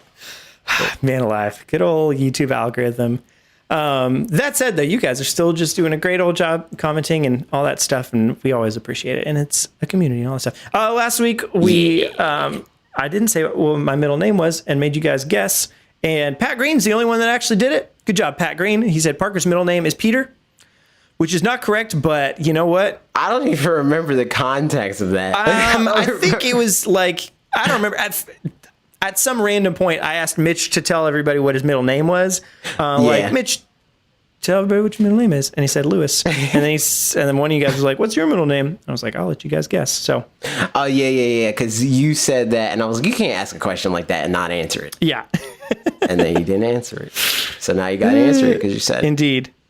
All right. And we're back. You didn't know we left, but we did for a second. Max is having some technical difficulties, so he's dropped off for right now. He may come back a little bit later, but maybe not. We'll find out. But in any case, Adrian and I are going to keep going. My middle name's Gray. There you go. There's that. There it is. I solved the mystery. I couldn't figure out if it could turn into a bit of some sort where it was just a good old mystery for a long time. Reveal it? Yeah. Yeah. Then fun. We'll do that with my middle name. Sure. I'll give him a clue. It starts with a T. All right. Thelonious. Moving right along, we had a couple of really long comments on last week's video that we don't have time to read this week, but check out last week's video to read those. One of them is about, they're just there, and they're good. So there you go. We're going to move on to the YouTube community post and do that. So Sam Diaz did have a question on here, and he said, do you guys have any experience with the Xenoblade franchise? If not, would you play the remaster? Also, curry on rice in Pokemon is the best thing since sliced bread. I don't think that's in Pokemon. It should be. It is the curry and rice. No, you mean talking about sliced bread. Oh, you're so right. Yeah, I don't. But anyway, I played all the Xenoblade games, not completely. I played the first one on 3DS, the new 3DS port. Yep. Then I played the second one, Xenoblade Chronicles X, obviously on Wii U, and I hated it. I think I talked about that experience. I played it for 30 hours, and I hate it. Yep. I played Xenoblade Chronicles 2 for like 16 hours, and I didn't dislike that game. I just, there was just other stuff, and I was like, all right, I've had enough of this. Yep. And moved on. Yep. I'll probably try the first one again. I played Xenoblade Chronicles 2. I beat it, put in probably 85 hours or so, and I quite enjoyed it. There were things about it that I definitely didn't love in retrospect, but for the most part, I really enjoyed a whole lot of it. So, that. And I think the biggest problem with those games, because I do like because it's an action RPG, and I tend to like those more than regular RPGs. Right. And I like that on a base level, but it's just like once you get into the thing of having to pay attention to the cutscenes and stuff like that, it's I gotta listen to podcasts and find time to listen to music because I don't do that anymore. The way that I play games does make it hard to have really story heavy games because I don't know, the way that I play them a lot of times, while I'm watching something else or whatever. So there's some games, if I know there's going to be Fire Emblem, I could line up the story beats really easily. The beginning of a chapter and the end of a chapter are going to have story stuff. So I can kind of line those up with downtime, whereas Xenoblade, there would be cutscenes all the time here and there. So that does make it a little bit harder for if I'm watching something and playing, because a lot of RPG stuff is great to play while you're watching something because it's just grindy and you're just doing the same thing over and over again. But then as soon as you get to a cutscene, Am I going to pause that? Am I going to pause this? Like, what's going on? So I just never know when that's going to happen because sometimes story stuff is in battle and I don't know. Yeah, right. So, but no, I'll play Xenoblade Chronicles Remaster. I've heard great things about the original game, so that. But I also I did like Xenoblade Chronicles too. There you go. There's that. And curry on rice. That's what's up. Now questions from Discord. We've got some from some people, 1 million from Grim Hain, but here we go from Lizdrin. Lizdrin says, I was going to ask when you expected to see evolved forms of the starter Pokemon, but decided to be less lazy. Last generation, we saw first evolved forms in October 4th and final forms on October 27th. So instead, I'm asking what you expect these evolutions may look like in their secondary typing, given we have about a month to wait. I think, what did I say? I think, because I mentioned this in one of my Pokemon videos, I think Sabo's going to net out to be like psychic. Or poison is my other guess. Yeah, I think that was the other thing that I said. Yep. But I think psychic specifically because it's like psychic is like associated with the mind, and Sabo sounds like they're trying to go down like an emotional thing with him. Yep. And either he's going to like evolve into his final form and just be straight up depressed, or he's going to be real happy. Yep. With the other two, I think that we're going to net out having Grookey's final form being, just going to be like full on drum boy, you know. It's going to have real big... you think grass ground or like pure grass? Yeah, I think it's going to be like... Or grass fighting maybe? Grass fighting would be weird. True. But they did that before. Yeah. Yeah, what's it called? Tree Chestnut. Oh. He was fighting? No, wait. It was... I don't remember. It was one of the them. like bouncy mushroom guy. I forget his name. What? Man, I'm going to have to look it up like a dummy. Grass fighting Pokemon. I'm looking at him right here. What is his name? Yeah, everybody's real mad. How dare you question my freaking Pokemon I wasn't questioning knowledge. it. I was just asking. It was Chestnut. He's grass fighting.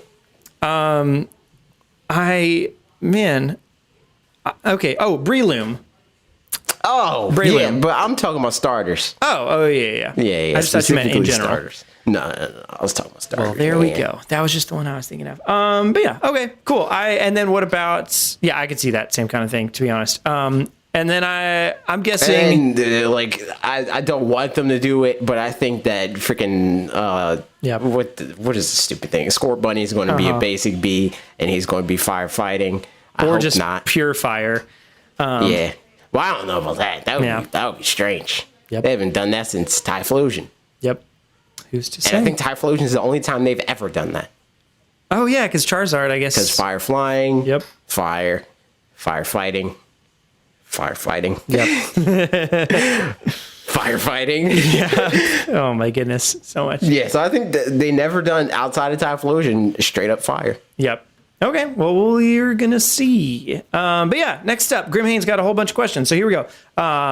He says, blah, blah, Damon X Machina question because I want this game to not get buried, and Nintendo is doing a good job of not hyping it up. Y'all gonna try out the new demo? I guess we are now. Yep. I was going to anyway, but yes. I wasn't planning on it, honestly. Just because it's too close to Link's Awakening, and I know that I'm going to play that and make some sort of video about it. Uh-huh. But Damon X Machina, I don't know. Maybe. Because I played the demo, and I wanted to, I was interested when they announced it. I was like, this looks neat. And then I played the demo. I was like, I don't like this anymore. So I just, completely erased it out of my mind. Yep. But I guess we're trying the demo again. That's right. I just want to see how much they got, improved about it or whatever. And, if the flow... Because I feel like we kind of dropped right into the middle of the game before. And I feel like starting out at the beginning with this kind of thing is probably good, too. I hope that it's great. Because then that's an easy video. That is an easy video. You're not wrong. Yeah, true. So yeah, there you go. Next up, he asks, what SNES games do you want / how do you think Nintendo will handle releasing them? Will they continue to scrape the bottom of the barrel for the NES games as well going forward? And when do you think they'll start adding to the SNES library? I want Mega Man X, but that's not going to happen because it's already in the Mega Man X collection. Yeah. So rip that. I do wonder about like Final Fantasy type games and that. Like we haven't got any of those for the NES. Like, you know. Yeah. So I want. Was the game that I was thinking of, Parker? You know what game I was thinking about. Chrono Trigger? Oh, Super Mario RPG. I don't know. Yes, Super Mario RPG. Okay, I cool. want that to be on there just so I can say that I tried it. Yep. And to understand the hype behind Geno. Yep. Yeah, I agree. Again, I've got the SNES Classic, but I'm not going to play it if it's not on Switch right now. That's just where I'm at. So all that stuff. But yeah, as far as how they're going to do it, we kind of talked about that earlier, but I think they'll probably just start, maybe even next month, just start kind of trickling out some games and just not have it be super consistent as far as the timing goes. So it's interesting. Next up, when is the obviously coming Pokemon Direct? I don't know if they're going to do another Nintendo Direct for it, unless they do like one right before launch. But I think we'll get another trailer before, like in October. August. Yeah, I think they'll definitely do trailer. I could see a dedicated Direct before launch, like a 7-minute Direct. Yeah, I can see one like right before launch. Yeah. But I don't know if we'll get one anytime soon. Yeah, right. Same. Because a lot of stuff that like just going off of like the past, they usually do like they'll do the big drop and then they'll do another Direct sometime after that, and then we'll get the drip feed through like Kuro and trailers and stuff like that. And then sometimes if there's something big, they'll do a Direct right before the game comes out, and then it'll come out.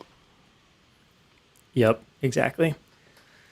And then the next question is, we know Parker doesn't play much Smash as to avoid humbling AJ by wrecking him, but what about Max? Where does he stand in the Fanatics 4 lineup?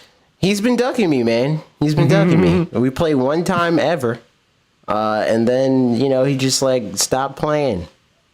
Because he's like, man, how do you counter a Pokemon trainer? And I'm like, just, like, be less Max. You know what I mean? Good thing he's not here, Yeah, no kidding. He would not be able to defend himself. Yeah. Just kidding. He's on video chat again, but I think he hasn't gotten the recording stuff set back up. He had to restart his computer. So, Max, is that just about right? You can give us a thumbs up. That's right.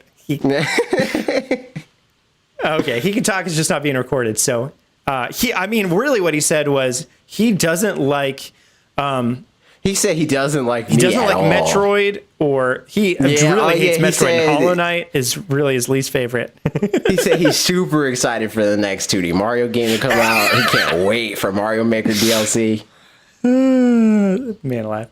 So yeah, that's what's that, Max? The least exciting announcement was Xenoblade Chronicles coming to the Switch. Oh, hot take. We'll get his thoughts on this topic. We'll come back to it when he gets on. But yeah, I think my real guess is that under AJ above me is a pretty solid guess. Yeah. Max is decent at Smash Brothers. Yeah. So there you go.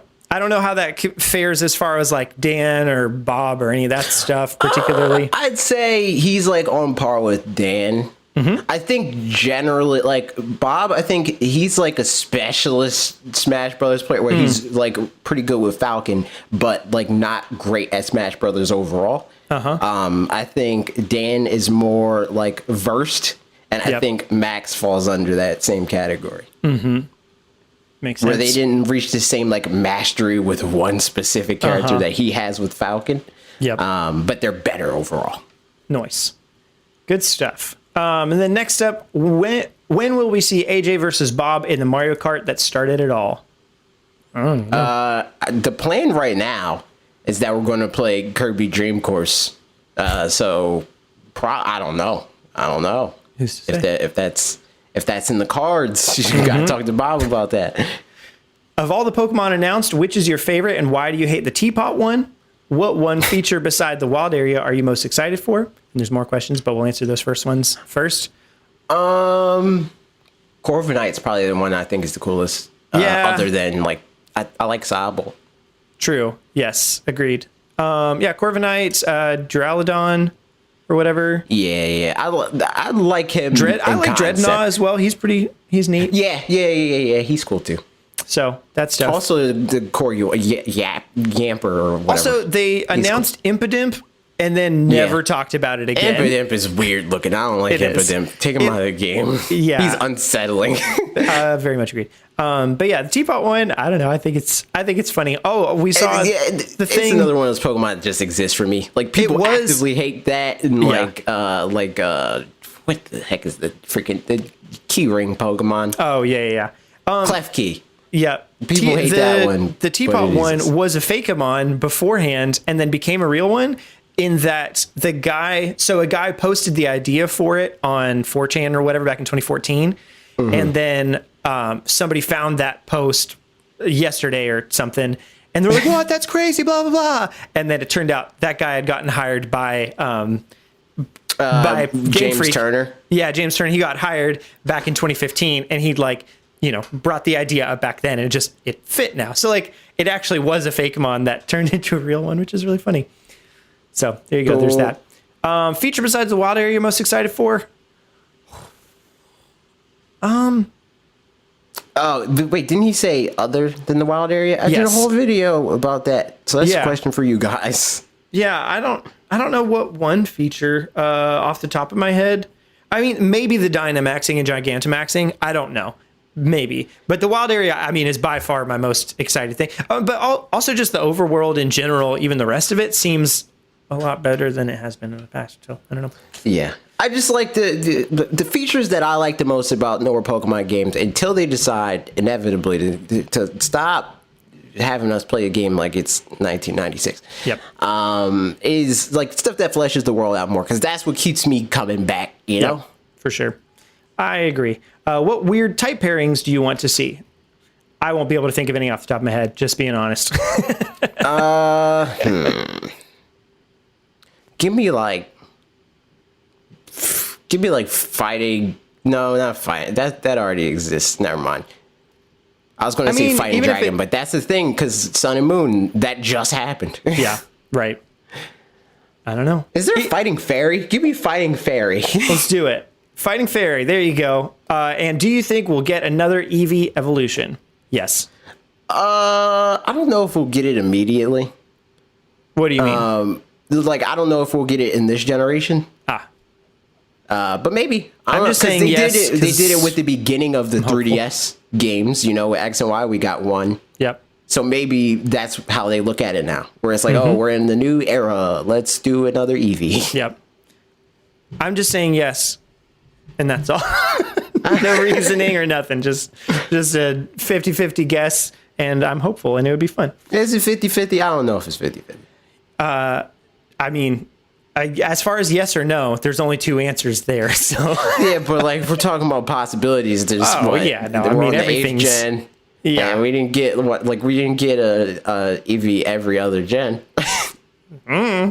Who's to say? Next up, does Justin still recall the bet from last year about how well Pokemon Let's Go would do? When will we see the giveaway for that? That's true. I'm hitting him up about that. I will remind him about that.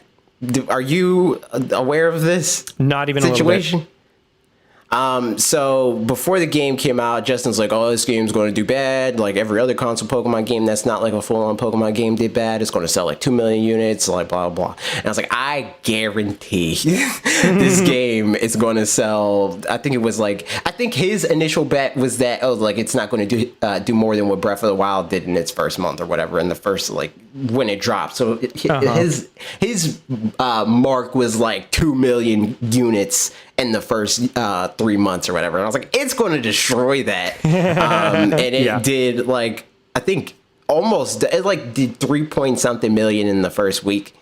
So I was like, yeah, you lost that bet. And usually he does. Whenever we do anything sales related, Justin's just off. Because he bases it off of what would I buy, and he doesn't align with the masses generally. Right. Yeah, exactly. So yeah, the bet was we're going to do whoever gets it wrong has to pay for a game. At the time, it was a toss up between Pokemon Let's Go and whatever the next Pokemon game was going to be. We're going to buy that for a giveaway for the channel. Nice. And obviously, like I said, he lost. So he's going to finance that giveaway. And there we go. Nice. So Next look up, forward to that. yeah. Next question: the inevitable, who will be the next Smash Fighter question? It's half caps, half lowercase, so you gotta say it weird. And if like you the didn't, SpongeBob, like who will be? yeah, that's the one. So who will be the next Smash Fighter question? I'm going Tracer. It's not going to be Tracer. It's too late. I would have to think a little bit harder about this, but I think they're like trying pretty hard to get franchise representation just right now. It seems like almost more than, I don't know. I can't tell exactly what angle they're going in general. So, I mean, honestly, no, I don't know. It could go a whole lot of different ways. If they stay up with that, like the trend of like exciting specific regions of the world, if that's like that's Crash is a real possibility. Yes, I agree with that. I rather have Spyro because Crash is garbage. Trash, some may say. Some may say. And if you didn't talk about the most obvious Smash news of additional fighters coming, do you think there will be a fighter pass? How many fighters and passes will there be? And because it's fun, who will join the roster? Oh man, I don't have that much thoughts on it or time. How dare you? I don't know if it'll be a full pass or not. It seems easier to be a pass, like more just straightforward, but it might just be one-off characters after this.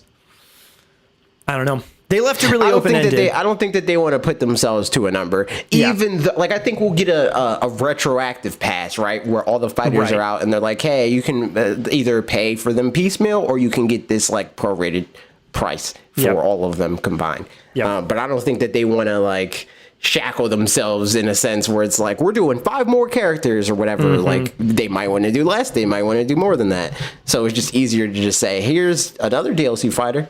And here's another one. Yeah, and we're done. And I think with those ones, we'll get some pretty wacky ones, I would imagine, because at that point, they've gotten a lot of fan favorites out of the way and stuff. I don't know. It would be interesting for sure. Hopefully, they'd come back for, I think maybe somebody was talking about this, maybe Game Explain or something, but that they'd come back to doing some more first-party stuff like Rex and Pyra or whatever, like characters that didn't make the cutoff because they were too new on the Switch, but at this point, like, get some Switch representation in there that isn't really there yet. So that would be fun. Note, with both questions about new fighters and a new Pokemon trainer, and new fighter, a new Pokemon trainer is excluded, but I'll give AJ a bonus question to make up for it. What Pokemon would you add to Pokemon Trainer's arsenal, allowing for the possibility of more than 3 being available and letting you, as a player, design a team to use as Pokemon Trainer? You can obviously pick more than one Pokemon to add, but let's limit it to non-mythical/legendary Pokemon. Parker and Max are, of course, welcome to answer as well. I just wanted to make up for excluding Pokemon in the other questions. That I was preemptively saying, how dare you for that part of this question, because I have the document and I can read ahead. And I started putting the document in the description, so you can also read ahead if you want. Oh, nice. Well, actually, no, I don't put the Q&A in there, I don't think. Then never mind, not nice. So you can't read ahead. Ha ha ha. Anyway, I resent the fact that you excluded Pokemon Trainer. I don't like it. But other fighters, I did a video on that. So who did I say? I said Sora. I said freaking Crash, Spyro. Dan did anyway. Well, I did, but I was like, I'm going to talk about this, so like you can talk about that. You can't talk about Gino because I want to make it a bit. So maybe Gino too, but like I don't know. The foregone conclusion is that Gino's not going to happen. Rip Gino. But maybe they will. Maybe when they announce the SNES thing, they'll do a whole thing about it. But I doubt it. Yep. Indeed. What about Pokemon to add to your Pokemon Trainer arsenal? I don't see. Well, if we're doing it in a thing that's kind of like a me fighter Palutena sort of thing, where it's like he entirely switches out his roster of 3, it's really just a thing of like, okay, like which ones would also have a triangle like that. Yeah, right. And you could really go in any direction. Like I would say, like do like Snorlax in Charizard's place, and then do like freaking I don't know, like Meowth in Squirtle's place. I was gonna say, and then yeah. Who would be the middle child? Charmeleon, just to see if it would be a better Charizard. Sure. Nice, good ones there. You know. Or alternatively, like I've been saying for forever, just do the other the new starters. Yeah, works well. And so yeah, that's all of Graham typing. Haynes questions, and they were good, and there was a lot of them, and good stuff. Moving along, Mega Man 87 says, my initial feelings towards the Pokemon part of the Direct was the feeling of being underwhelmed. But after watching your video, AJ, I started to get more excited as I started to understand what they were actually trying to achieve. My question to you all is, we haven't seen a lot of new Pokemon introduced yet, but what kind of Pokemon would you like to see introduced? This could be a type combo or something you have in your head. Love the work, guys. Keep it up. Thanks. I don't know, like, for that sort of thing, like, as far as like, oh, I'm looking forward to seeing a new Pokemon, it's kind of like, I'll know when I see it kind of thing. Yeah, right. I think that answer is usually solved by like whatever the region's based off of, you know, where it's like if they had like a region based off of like Brazil or something, or like I don't know, like Africa or something, then that would inform that more, where it's like, oh, what a cool, like another lion Pokemon that's like a cooler lion than the one that we have that's garbage. Yep. That sort of thing. I don't think we have a dolphin. Give me a dolphin. Yeah, not sure that's going to happen as far as in the UK. Ooh, a Puffin. Do we have a Puffin Pokemon? I don't think so. We should have a Puffin Pokemon. I can hear you, yeah. I don't think the audience can if you're not recording. I don't know if the people Max can is hear you. interjecting. Max is talking. Max has designed an old Pokedex he made years ago. He's got loads of Pokemon ideas, but he can't talk about them because otherwise I'm just going to have to repeat what Max is saying. Yeah, That's what he said. My dad, when I was a kid, we'd go to museums and some of them would have like a headset that you walk around with and it's like, this is this thing here. We would just buy one of those. My dad would wear it and listen to it and just repeat it to the rest of us, which is like, what a wonderfully cheap family we were. I mean, more like poor, but you know, it all goes hand in hand. So yeah, I got pretty good at doing that. In, you know, practicing that kind of thing. As far as, I think just, we've got a lot of great Pokemon in existence. I would love some just very British ones. Like, that would be so fun to me, just having very British ones. And I don't know exactly what that looks like. We talked about that a couple weeks back when Max asked a question about that kind of thing. But, I don't know. Yeah. Again, we'll see it when we see it. Max. This is the first podcast that somebody has been ripped during the podcast. Like, I think there was one time when Logan was on and I was on and Logan had to like leave halfway through. So maybe that's... Yeah, but like he like just disappeared though. Yes, like we got a Force Ghost situation going on here where we can still hear him, but the people can't hear him. Yep. Nobody else can. Continuing on with the questions. Last one from Discord. Lizdrin asks, in response to whatever they showed off Friday, what is that? Which we already talked about. But yeah, that was the Switch Fit thing and is weird. And we'll see. It's Pilates, Switch Lattes. I don't know. Something crazy. Yeah. And last but not least, we got questions from Twitter. And, bringing you back in. Are you recording now? Oh, okay. Yeah. Yes. Of course, you silly bean. No, man. Nah, just pop in whenever. And then I'll note it down. That's dumb. I am recording. Oh no. Okay, so Max is back. Okay, Max is back. Hi, Max. I can't believe Sorry, I should have clarified that. I've been patiently waiting for like my chance to like time to jump back in. Like so many of these questions. That's not how Double Dutch works. We're not going to stop playing the game. You got to jump in, dude. Yeah. Sorry, we should have clarified that. That question was really okay. Fine. That's fine. Let's just carry on. All right, so retroactively, answer Grimhane's thing. What did he say to Max? He said, the Smash Brothers thing. What's going on? What's up with that, dude? I think I'm quite good at Smash, but across multiple characters, where I think AJ is really, really, really good with one character.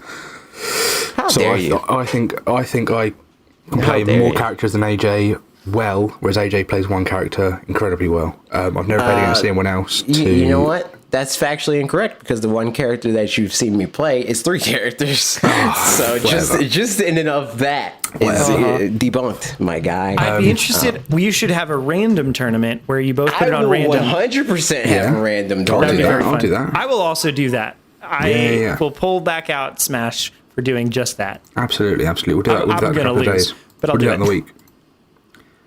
Yep, I'm down. Sorry, Graham Hain, for missing all of that question. There was a lot in there that I was willing to answer, but if you want to talk to me privately about any of these things, feel free to hit me up. This is about to be the second ever 3-hour directly to you. So long, and I'm hungry. I mean, we knew it. We knew that this was going to be a long one. Pretty much. Yeah. We just have so many thoughts about so many things when they happen. All right, last but not least, Wait, we got hang on. questions I'm sorry, from Twitter. Go for it. Do it. Not yet. I'll jump back to Mega Man 087's question. Oh, of course, like yes. to see. I want something sort of King Arthur related. Sword in the Stone related. I have, like I said before, as you were lovingly repeating for me, that I had a design years ago that was like a sword in the stone that was like moving around, and then it becomes like a young, like, have you seen the movie King Arthur or Arthur and the Dragon, whatever it's called, where he's like the squire, and then he becomes the knight. I'd quite like to see that because it's British. So yeah. Last but not least. Also, what about? I feel like it's possible that we see a unicorn Pokemon and because it's what, a unicorn and a lion? Is that? Yeah. Mm-hmm. I mean, we kind of have a unicorn already. What, you just do a Mega Evolution of Rapidash. Yeah, I can see that. Yeah, sort of. Or a Galarian form. He's Galarian form he's of already a Rapidash. unicorn. That's what it is. He would be a Pegasus if he was a Mega Evolution. Yeah, I think Wasn't there it would one be of the Keldeo? Wasn't Keldeo unicorn? Oh yeah, him too. Well, there you go. It too, I guess. So there you go. But I could definitely see that happening. There's not a whole, like right now, there's a whole lot of just like kind of British-ish things, like sheep and tea. Yeah, that kind of stuff. But it would be nice to see more British lore-based stuff. Yeah. Yeah, that would be super cool. I didn't even think about all that, but that would be very neat. But yes, like you said, last but not least, Twitter questions. We got some of these. Here we go. Bob Wolf asks us, this isn't a question. He's a guy. Who's doing the thing. This isn't a question, but just a request from Max to crap all over my Astral Chain opinions. For reference, or not reference, full disclosure, he didn't say crap. He did. You're right. That's not what he said. If you know who Bob Wolf is, you know he didn't say crap. But we have a podcast to run here. He said to me on Twitter that you would give me a brief rundown of his opinions, because I actually missed the last half of the stream, so I actually missed what he was. I mean, his opinions net out similar to mine, where in the beginning of the game, not great, but it it develops and it makes sense why people like this game. Yeah. Okay. Cool.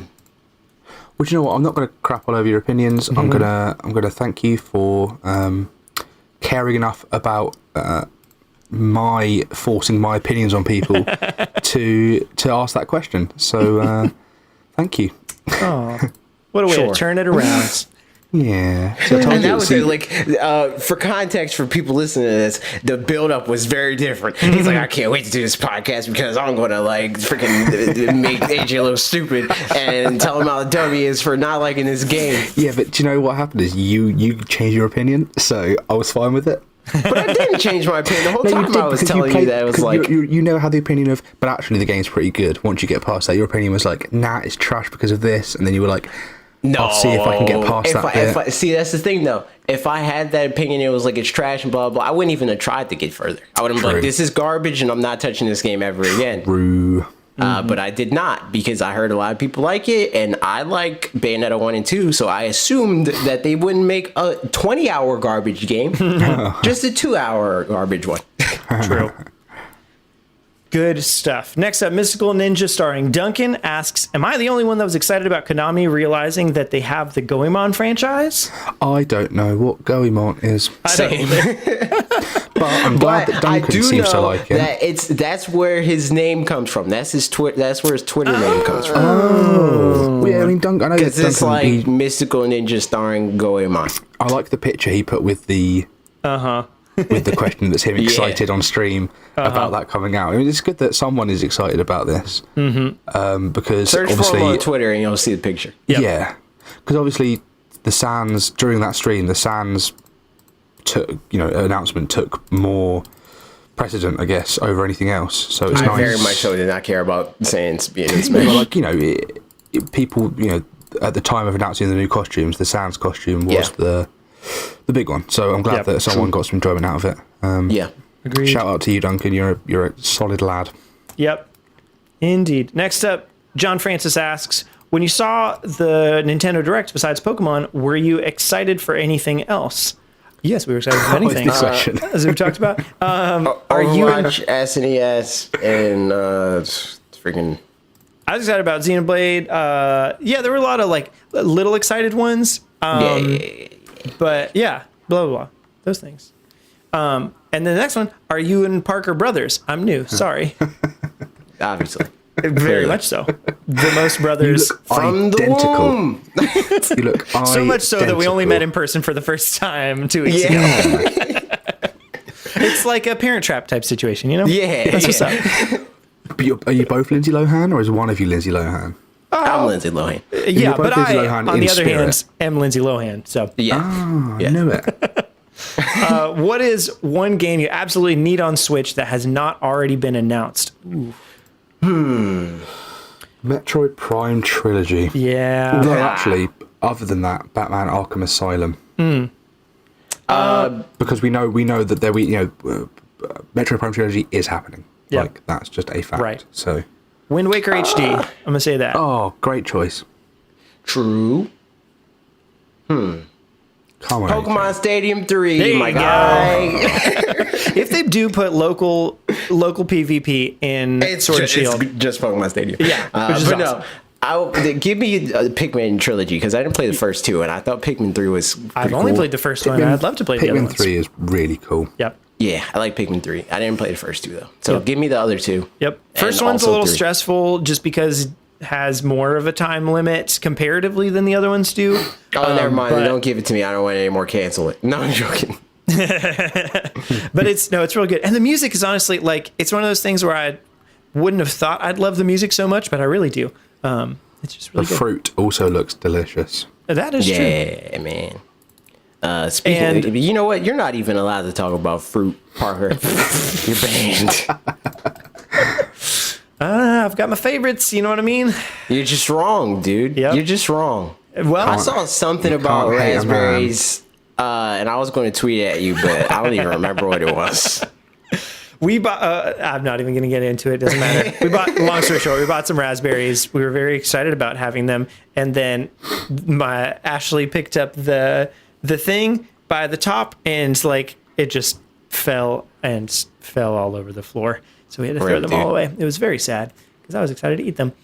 And the last question from John Francis is, how much would a woodchuck chuck if a woodchuck would chuck wood? You know what? So true. About a third of a tree. 12 7. times of what it is. 7. 7 is true also. Yeah, it's all of the above. It's probably something, 7 something, you know? If you take the amount that they would, Conversions. yes. That's always the way that I go about it. I'm like, yeah, it's like 24. Like 24 watts. I don't know, like however much it is divided by 24. It's 24 of that. So Yeah. Jake Linham asks, or Linham, I'm not sure. It's pronounced Lynham. Linham. Wonderful. Thank you, Jake. He's a Brit as well, correct? He is a very good friend of mine, Jake, yes. Really? Well, that's very fun. From context clues, I was like, this is a British person. I am to be best man at his wedding. Well, that's wonderful. For him, for you. For him, everyone I'm involved. Trying to think of For which you. one makes him feel good and you feel bad, but I can't think of which one it is. For you. It's Nothing a makes me shocker that feel somebody bad. would do that. Shock, man. Give Whatever. Max responsibility. How dare you? So Jake asks, on a whole, were you satisfied or dissatisfied with the Direct? Moreover, what were your best and worst in show? Mine was Xenoblade Chronicles Definitive Edition for Switch and no representation for starter evolutions in Sword and Shield respectively. Representatively. Don't misquote my boy. I would never. Put words in my boy's mouth. How dare you, Parker? Let's go around. AJ, what do you think? I'm satisfied because, they had a Direct and they announced more stuff. And that's satisfaction enough for me. More stuff to talk about. Most exciting thing was Overwatch, even though it was a foregone conclusion. Yep. I would agree with your disappointment, though. The Pokemon evolution thing. That was like something I was pretty sure that they would do, but they did not. So rip. Yep. My excitement was, other than Xenoblade, which it probably is the SNES games stuff, because I got to play Super Metroid on the Switch, which is something I've been he meant to say Super Mario World. That's what he meant. Unfortunately, he's on here so he can correct us now. Exactly. Can't just lie on his back. My most disappointing is probably no new Metroid, or what you said, Jake, because I really was looking forward to seeing the evolution of Grookey to see if my boy holds up. Mm-hmm. Grookey's dumb. He's dumb. Take him out of the game. Wow. Mine probably was. Samey at this point, but Xenoblade Chronicles or SNES games. Sheep. Wooloo. That's Wooloo. Yeah, I'm just straight up Wooloo over here. I think those were just mine. It's because some of the other ones, like maybe games that I'm excited about, but either we already knew about them or they're ones I don't know enough about to know that I'm excited. So like Divinity Original Sin 2. Maybe I'll play it and I'll be like, wow, this is the best game ever. But I don't know enough about it for it to have been that exciting. So some of the other ones are cool and stuff, or I'm excited about them. But as far as like hypeness in the moment, I think probably Xenoblade Chronicles or SNES games. Disappointment, there's just a bunch of stuff that would have been cool to see, but I don't know if there's any one specifically that stands out. I'll say Metroid Prime Trilogy just because. Announce the Nintendo Switch 2, dude. Disappointed. How dare they? When are we going to find out what the NX is? That's such a good question. Next question comes from @IamSoles, and it says, if Sony/Microsoft announce next gen in 2020 for 2021's launch, it means the Switch still has 1.5 to 2 years left by itself. There's still two huge titles that could be Breath of the Wild 2, followed by Metroid year after. Could these be in the same year or released after next gen competition? I think they are, if those titles are going to release the same year as the next gen, that they are going to be next gen competitors, they're not going to try and avoid next gen competition because they're going to be competing. If they can get Breath of the Wild 2 and Metroid Prime 4 in the same year, Metroid Prime isn't going to be like a huge sales thing like Zelda is, like Breath of the Wild 2 would be. Who knows? Maybe it will be. Or maybe it will be. I've had this thought for ages that because we haven't had a Metroid game in so long, more people are getting into the franchise and not able to buy it, and that's why it's still in everyone's head as like not a huge seller. But it's also the only...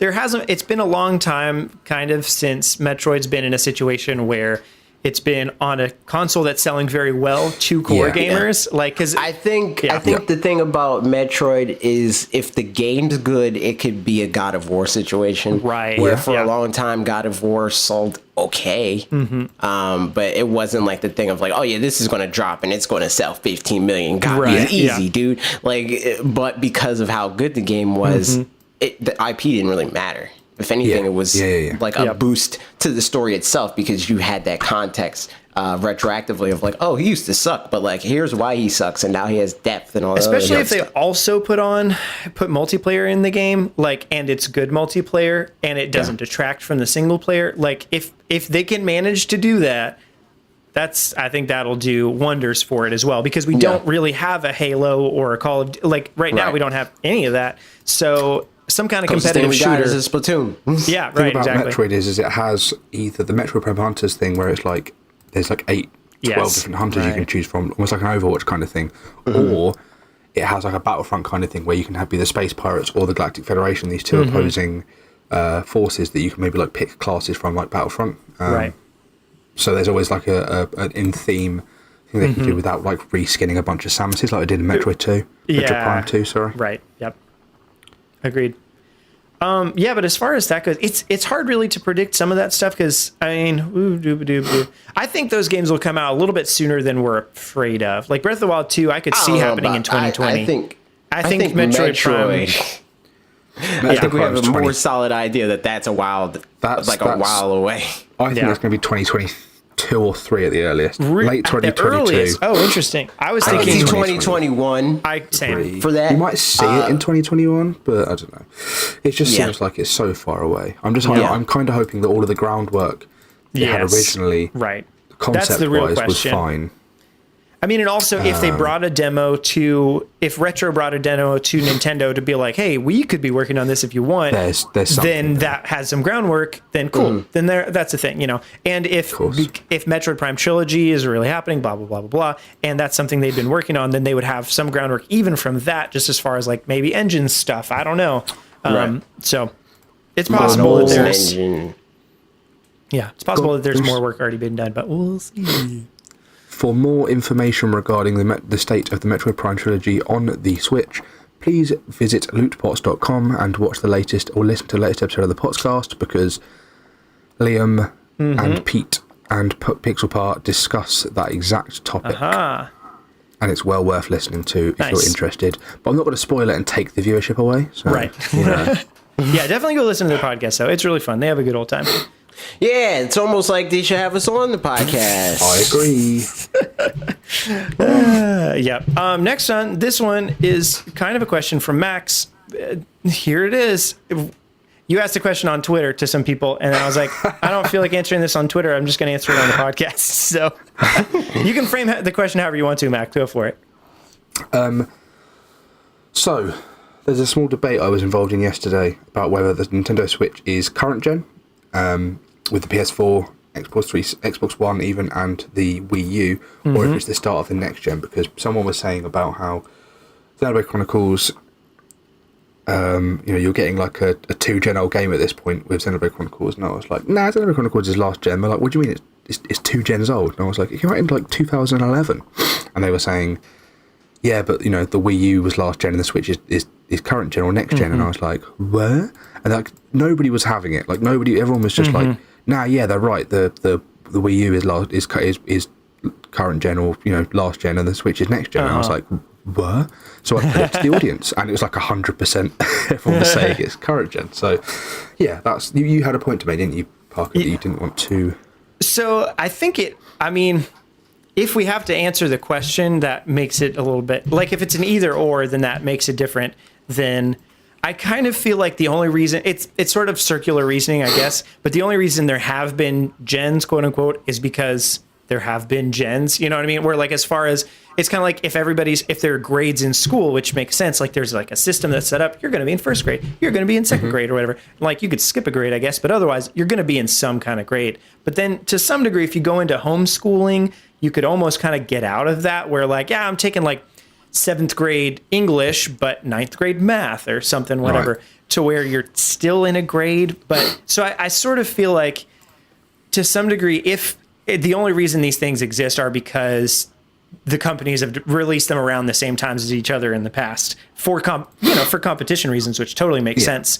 But the fact that they haven't now feels like, and even with the Wii U, the fact that one was in a different timing as well, was starting to kind of mess that up and change that. Yeah. So I would almost feel like there's just not really, it's 2 consoles ago for Nintendo, but yeah, I don't know whether or not I'd say it's 2 gens ago in like this big conceptual thing, because at the same time, the Switch isn't really, like, it's more powerful than the Xbox 360 and the PS3, but not as powerful as the Xbox One and PS4. I guess it depends if you want to define a generation by power or by time or by the games that are on it. Or... Exactly, And that's why generations are a load of crap. It's all a construct. Yeah. Like the marketing, the marketing power behind whoever it was that came up with the phrase next gen.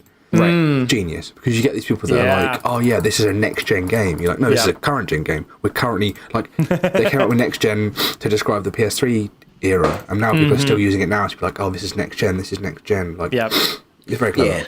And it's just like, because people define generations in a way that's like different from what the industry defined generations as before it was a marketing term. Generations were manufacturer specific. Where it was like, for Nintendo, they're on like generation 9 or something like that. Whereas like Xbox is coming up to 4. Like their fourth generation. Very true. This is all very true.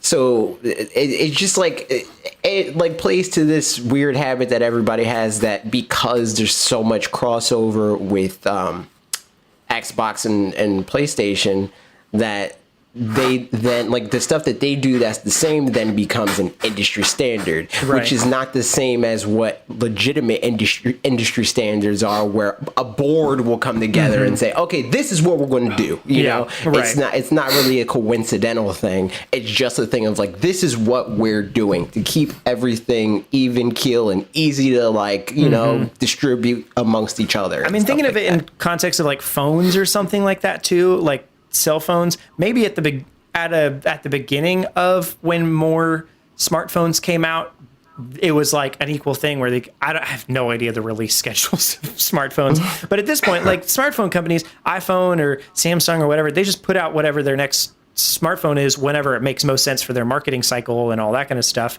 And nobody compares, they only compare like the most current of each of these phones. Like I'm going to compare the iPhone X with the Galaxy 2BX. Yeah, they're not like, is the Galaxy Note 10 11th generation phone, whereas the Galaxy S10 is, you know, like... Yeah.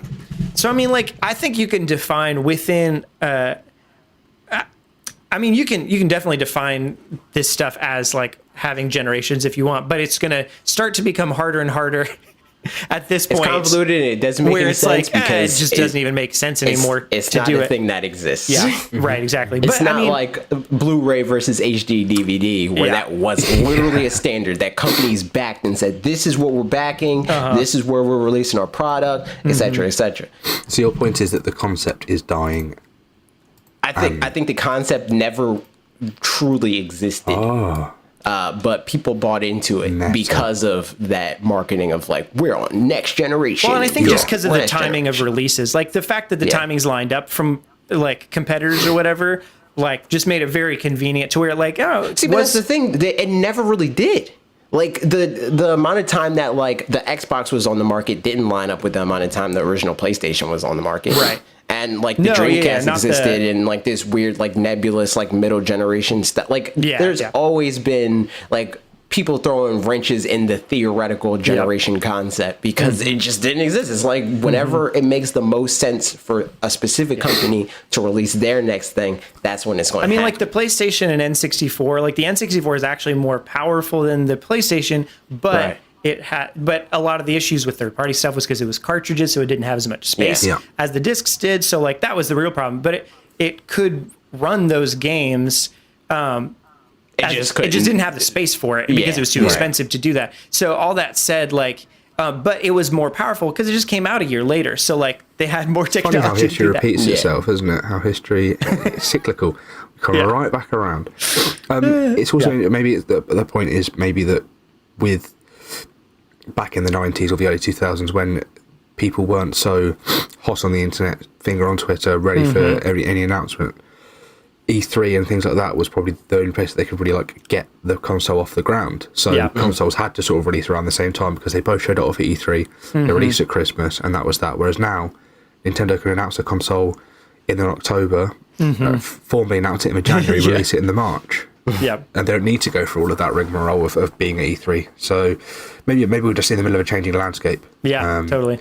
However, the Wii U and the Switch are in the same generation. So, I'm glad we came to that conclusion as a trio. I mean, I think all things considered, that's where I would probably land. If like it was a binary system where it had to be one of those answers, I feel like that's a reasonable answer for sure. As far as especially power and stuff goes, and like timing and stuff, they cut it short to like kind of switch, like pull a what's that called, a lateral or whatever, where they're like, we're gonna fix the rest of our generation by doing it like this. So but in any case, but the last and final question for today, Dan Seibert asks, when will Parker get past the theoretical liking of pears? I've never heard of anyone actually liking pears without it being a theory or just even a hypothesis. I haven't heard of anybody theoretically liking anything ever. Like, it's never been a concept that I've ever heard. Have I ever sat down and explained like that on here? I don't know. I heard you explain it. Okay. It's still real dumb. Okay. I theoretically like the idea of like mac and cheese bites. No. That's not the same thing. Liking an idea. He theoretically likes a thing. He's not. You just said mac and cheese. That was the thing. Keep on going, Max. Mac and cheese You cut bites. him off, AJ. You said I theoretically like mac and the cheese idea. bites. Okay, fine. In theory, you say mac and cheese bites. I go delicious. Yeah, they're deep fried. Yeah, I could eat loads of them. I eat one bite of mac and cheese bite. I'm like, that was awful. That was bad. Like, it was just too much mac and cheese. But even that's not the same thing. Even knowing that, I will then go back, look at the menu, and go mac and cheese bites. I'm ordering them immediately. I love mac and cheese bites. When I bite it, I go, even that's not the same thing, because you're saying in theory, because I know for sure I like a thing that this is based in. I like mac and cheese, so maybe I like mac and cheese bites. Parker's like, I like fruits that are shaped vaguely like this. Oh my goodness! You don't even. I'll eat all right, that. I'll settle it once and for all. I like pears when they're good, but more often than not, the texture or like there's something that ruins it to where it's like, yeah, exactly. It's like sandy or something to where it's not worth the risk. But like if you could like put a stamp of approval on like this pear is going to be the right texture and stuff for you, then 100%. All of your pears with a bite description? and a sight. What type? If I ask somebody if they like something, and they told me, yeah, I like that when it's good. Yep. That doesn't answer the question. That doesn't tell, like, because when is it? No, but like if you get like a bag of strawberries or something, or even some oranges, and you're like, this orange, yeah, that's like, you can tell that's like a ripe and good orange, but like that one looks a little bit like something's off about it or whatever. It's like if somebody asks me, hey, do you like pizza? Yeah, I like pizza when it's good. Like, what does that even mean? How am I in a fruit discussion? How have I ended up in a fruit discussion? Because you're on this podcast. We talk about podcast, man. What is this? What? This third time you've been on this podcast and you don't know we talk about fruit here? You didn't know that this is a thinly veiled attempt to make a podcast about fruit? This is my third time here, and I've managed to avoid... Third time. I have managed to avoid talking about... I don't think that's true. I think fruit probably came up at some point in time during one of these podcasts. You wiped it from your brain. You're going to forget this one, too. It's like the silence from Doctor Who. I'm gonna blink and be like, oh, I wonder what's some mac and cheese bites right now. And you'll have 100 lines on your arms, and it's just filled with mac and cheese. It just says about my marker, do not eat the mac and cheese bites. I'm like, what moron wrote this on my arm? They're delicious. Oh, man. Good stuff. Oh, okay. Well, that's about it from us. We've gone for 3 hours and 10 freaking minutes. It's theoretically the end of the podcast. Goodbye. Yep. See you guys later. Bye. Bye.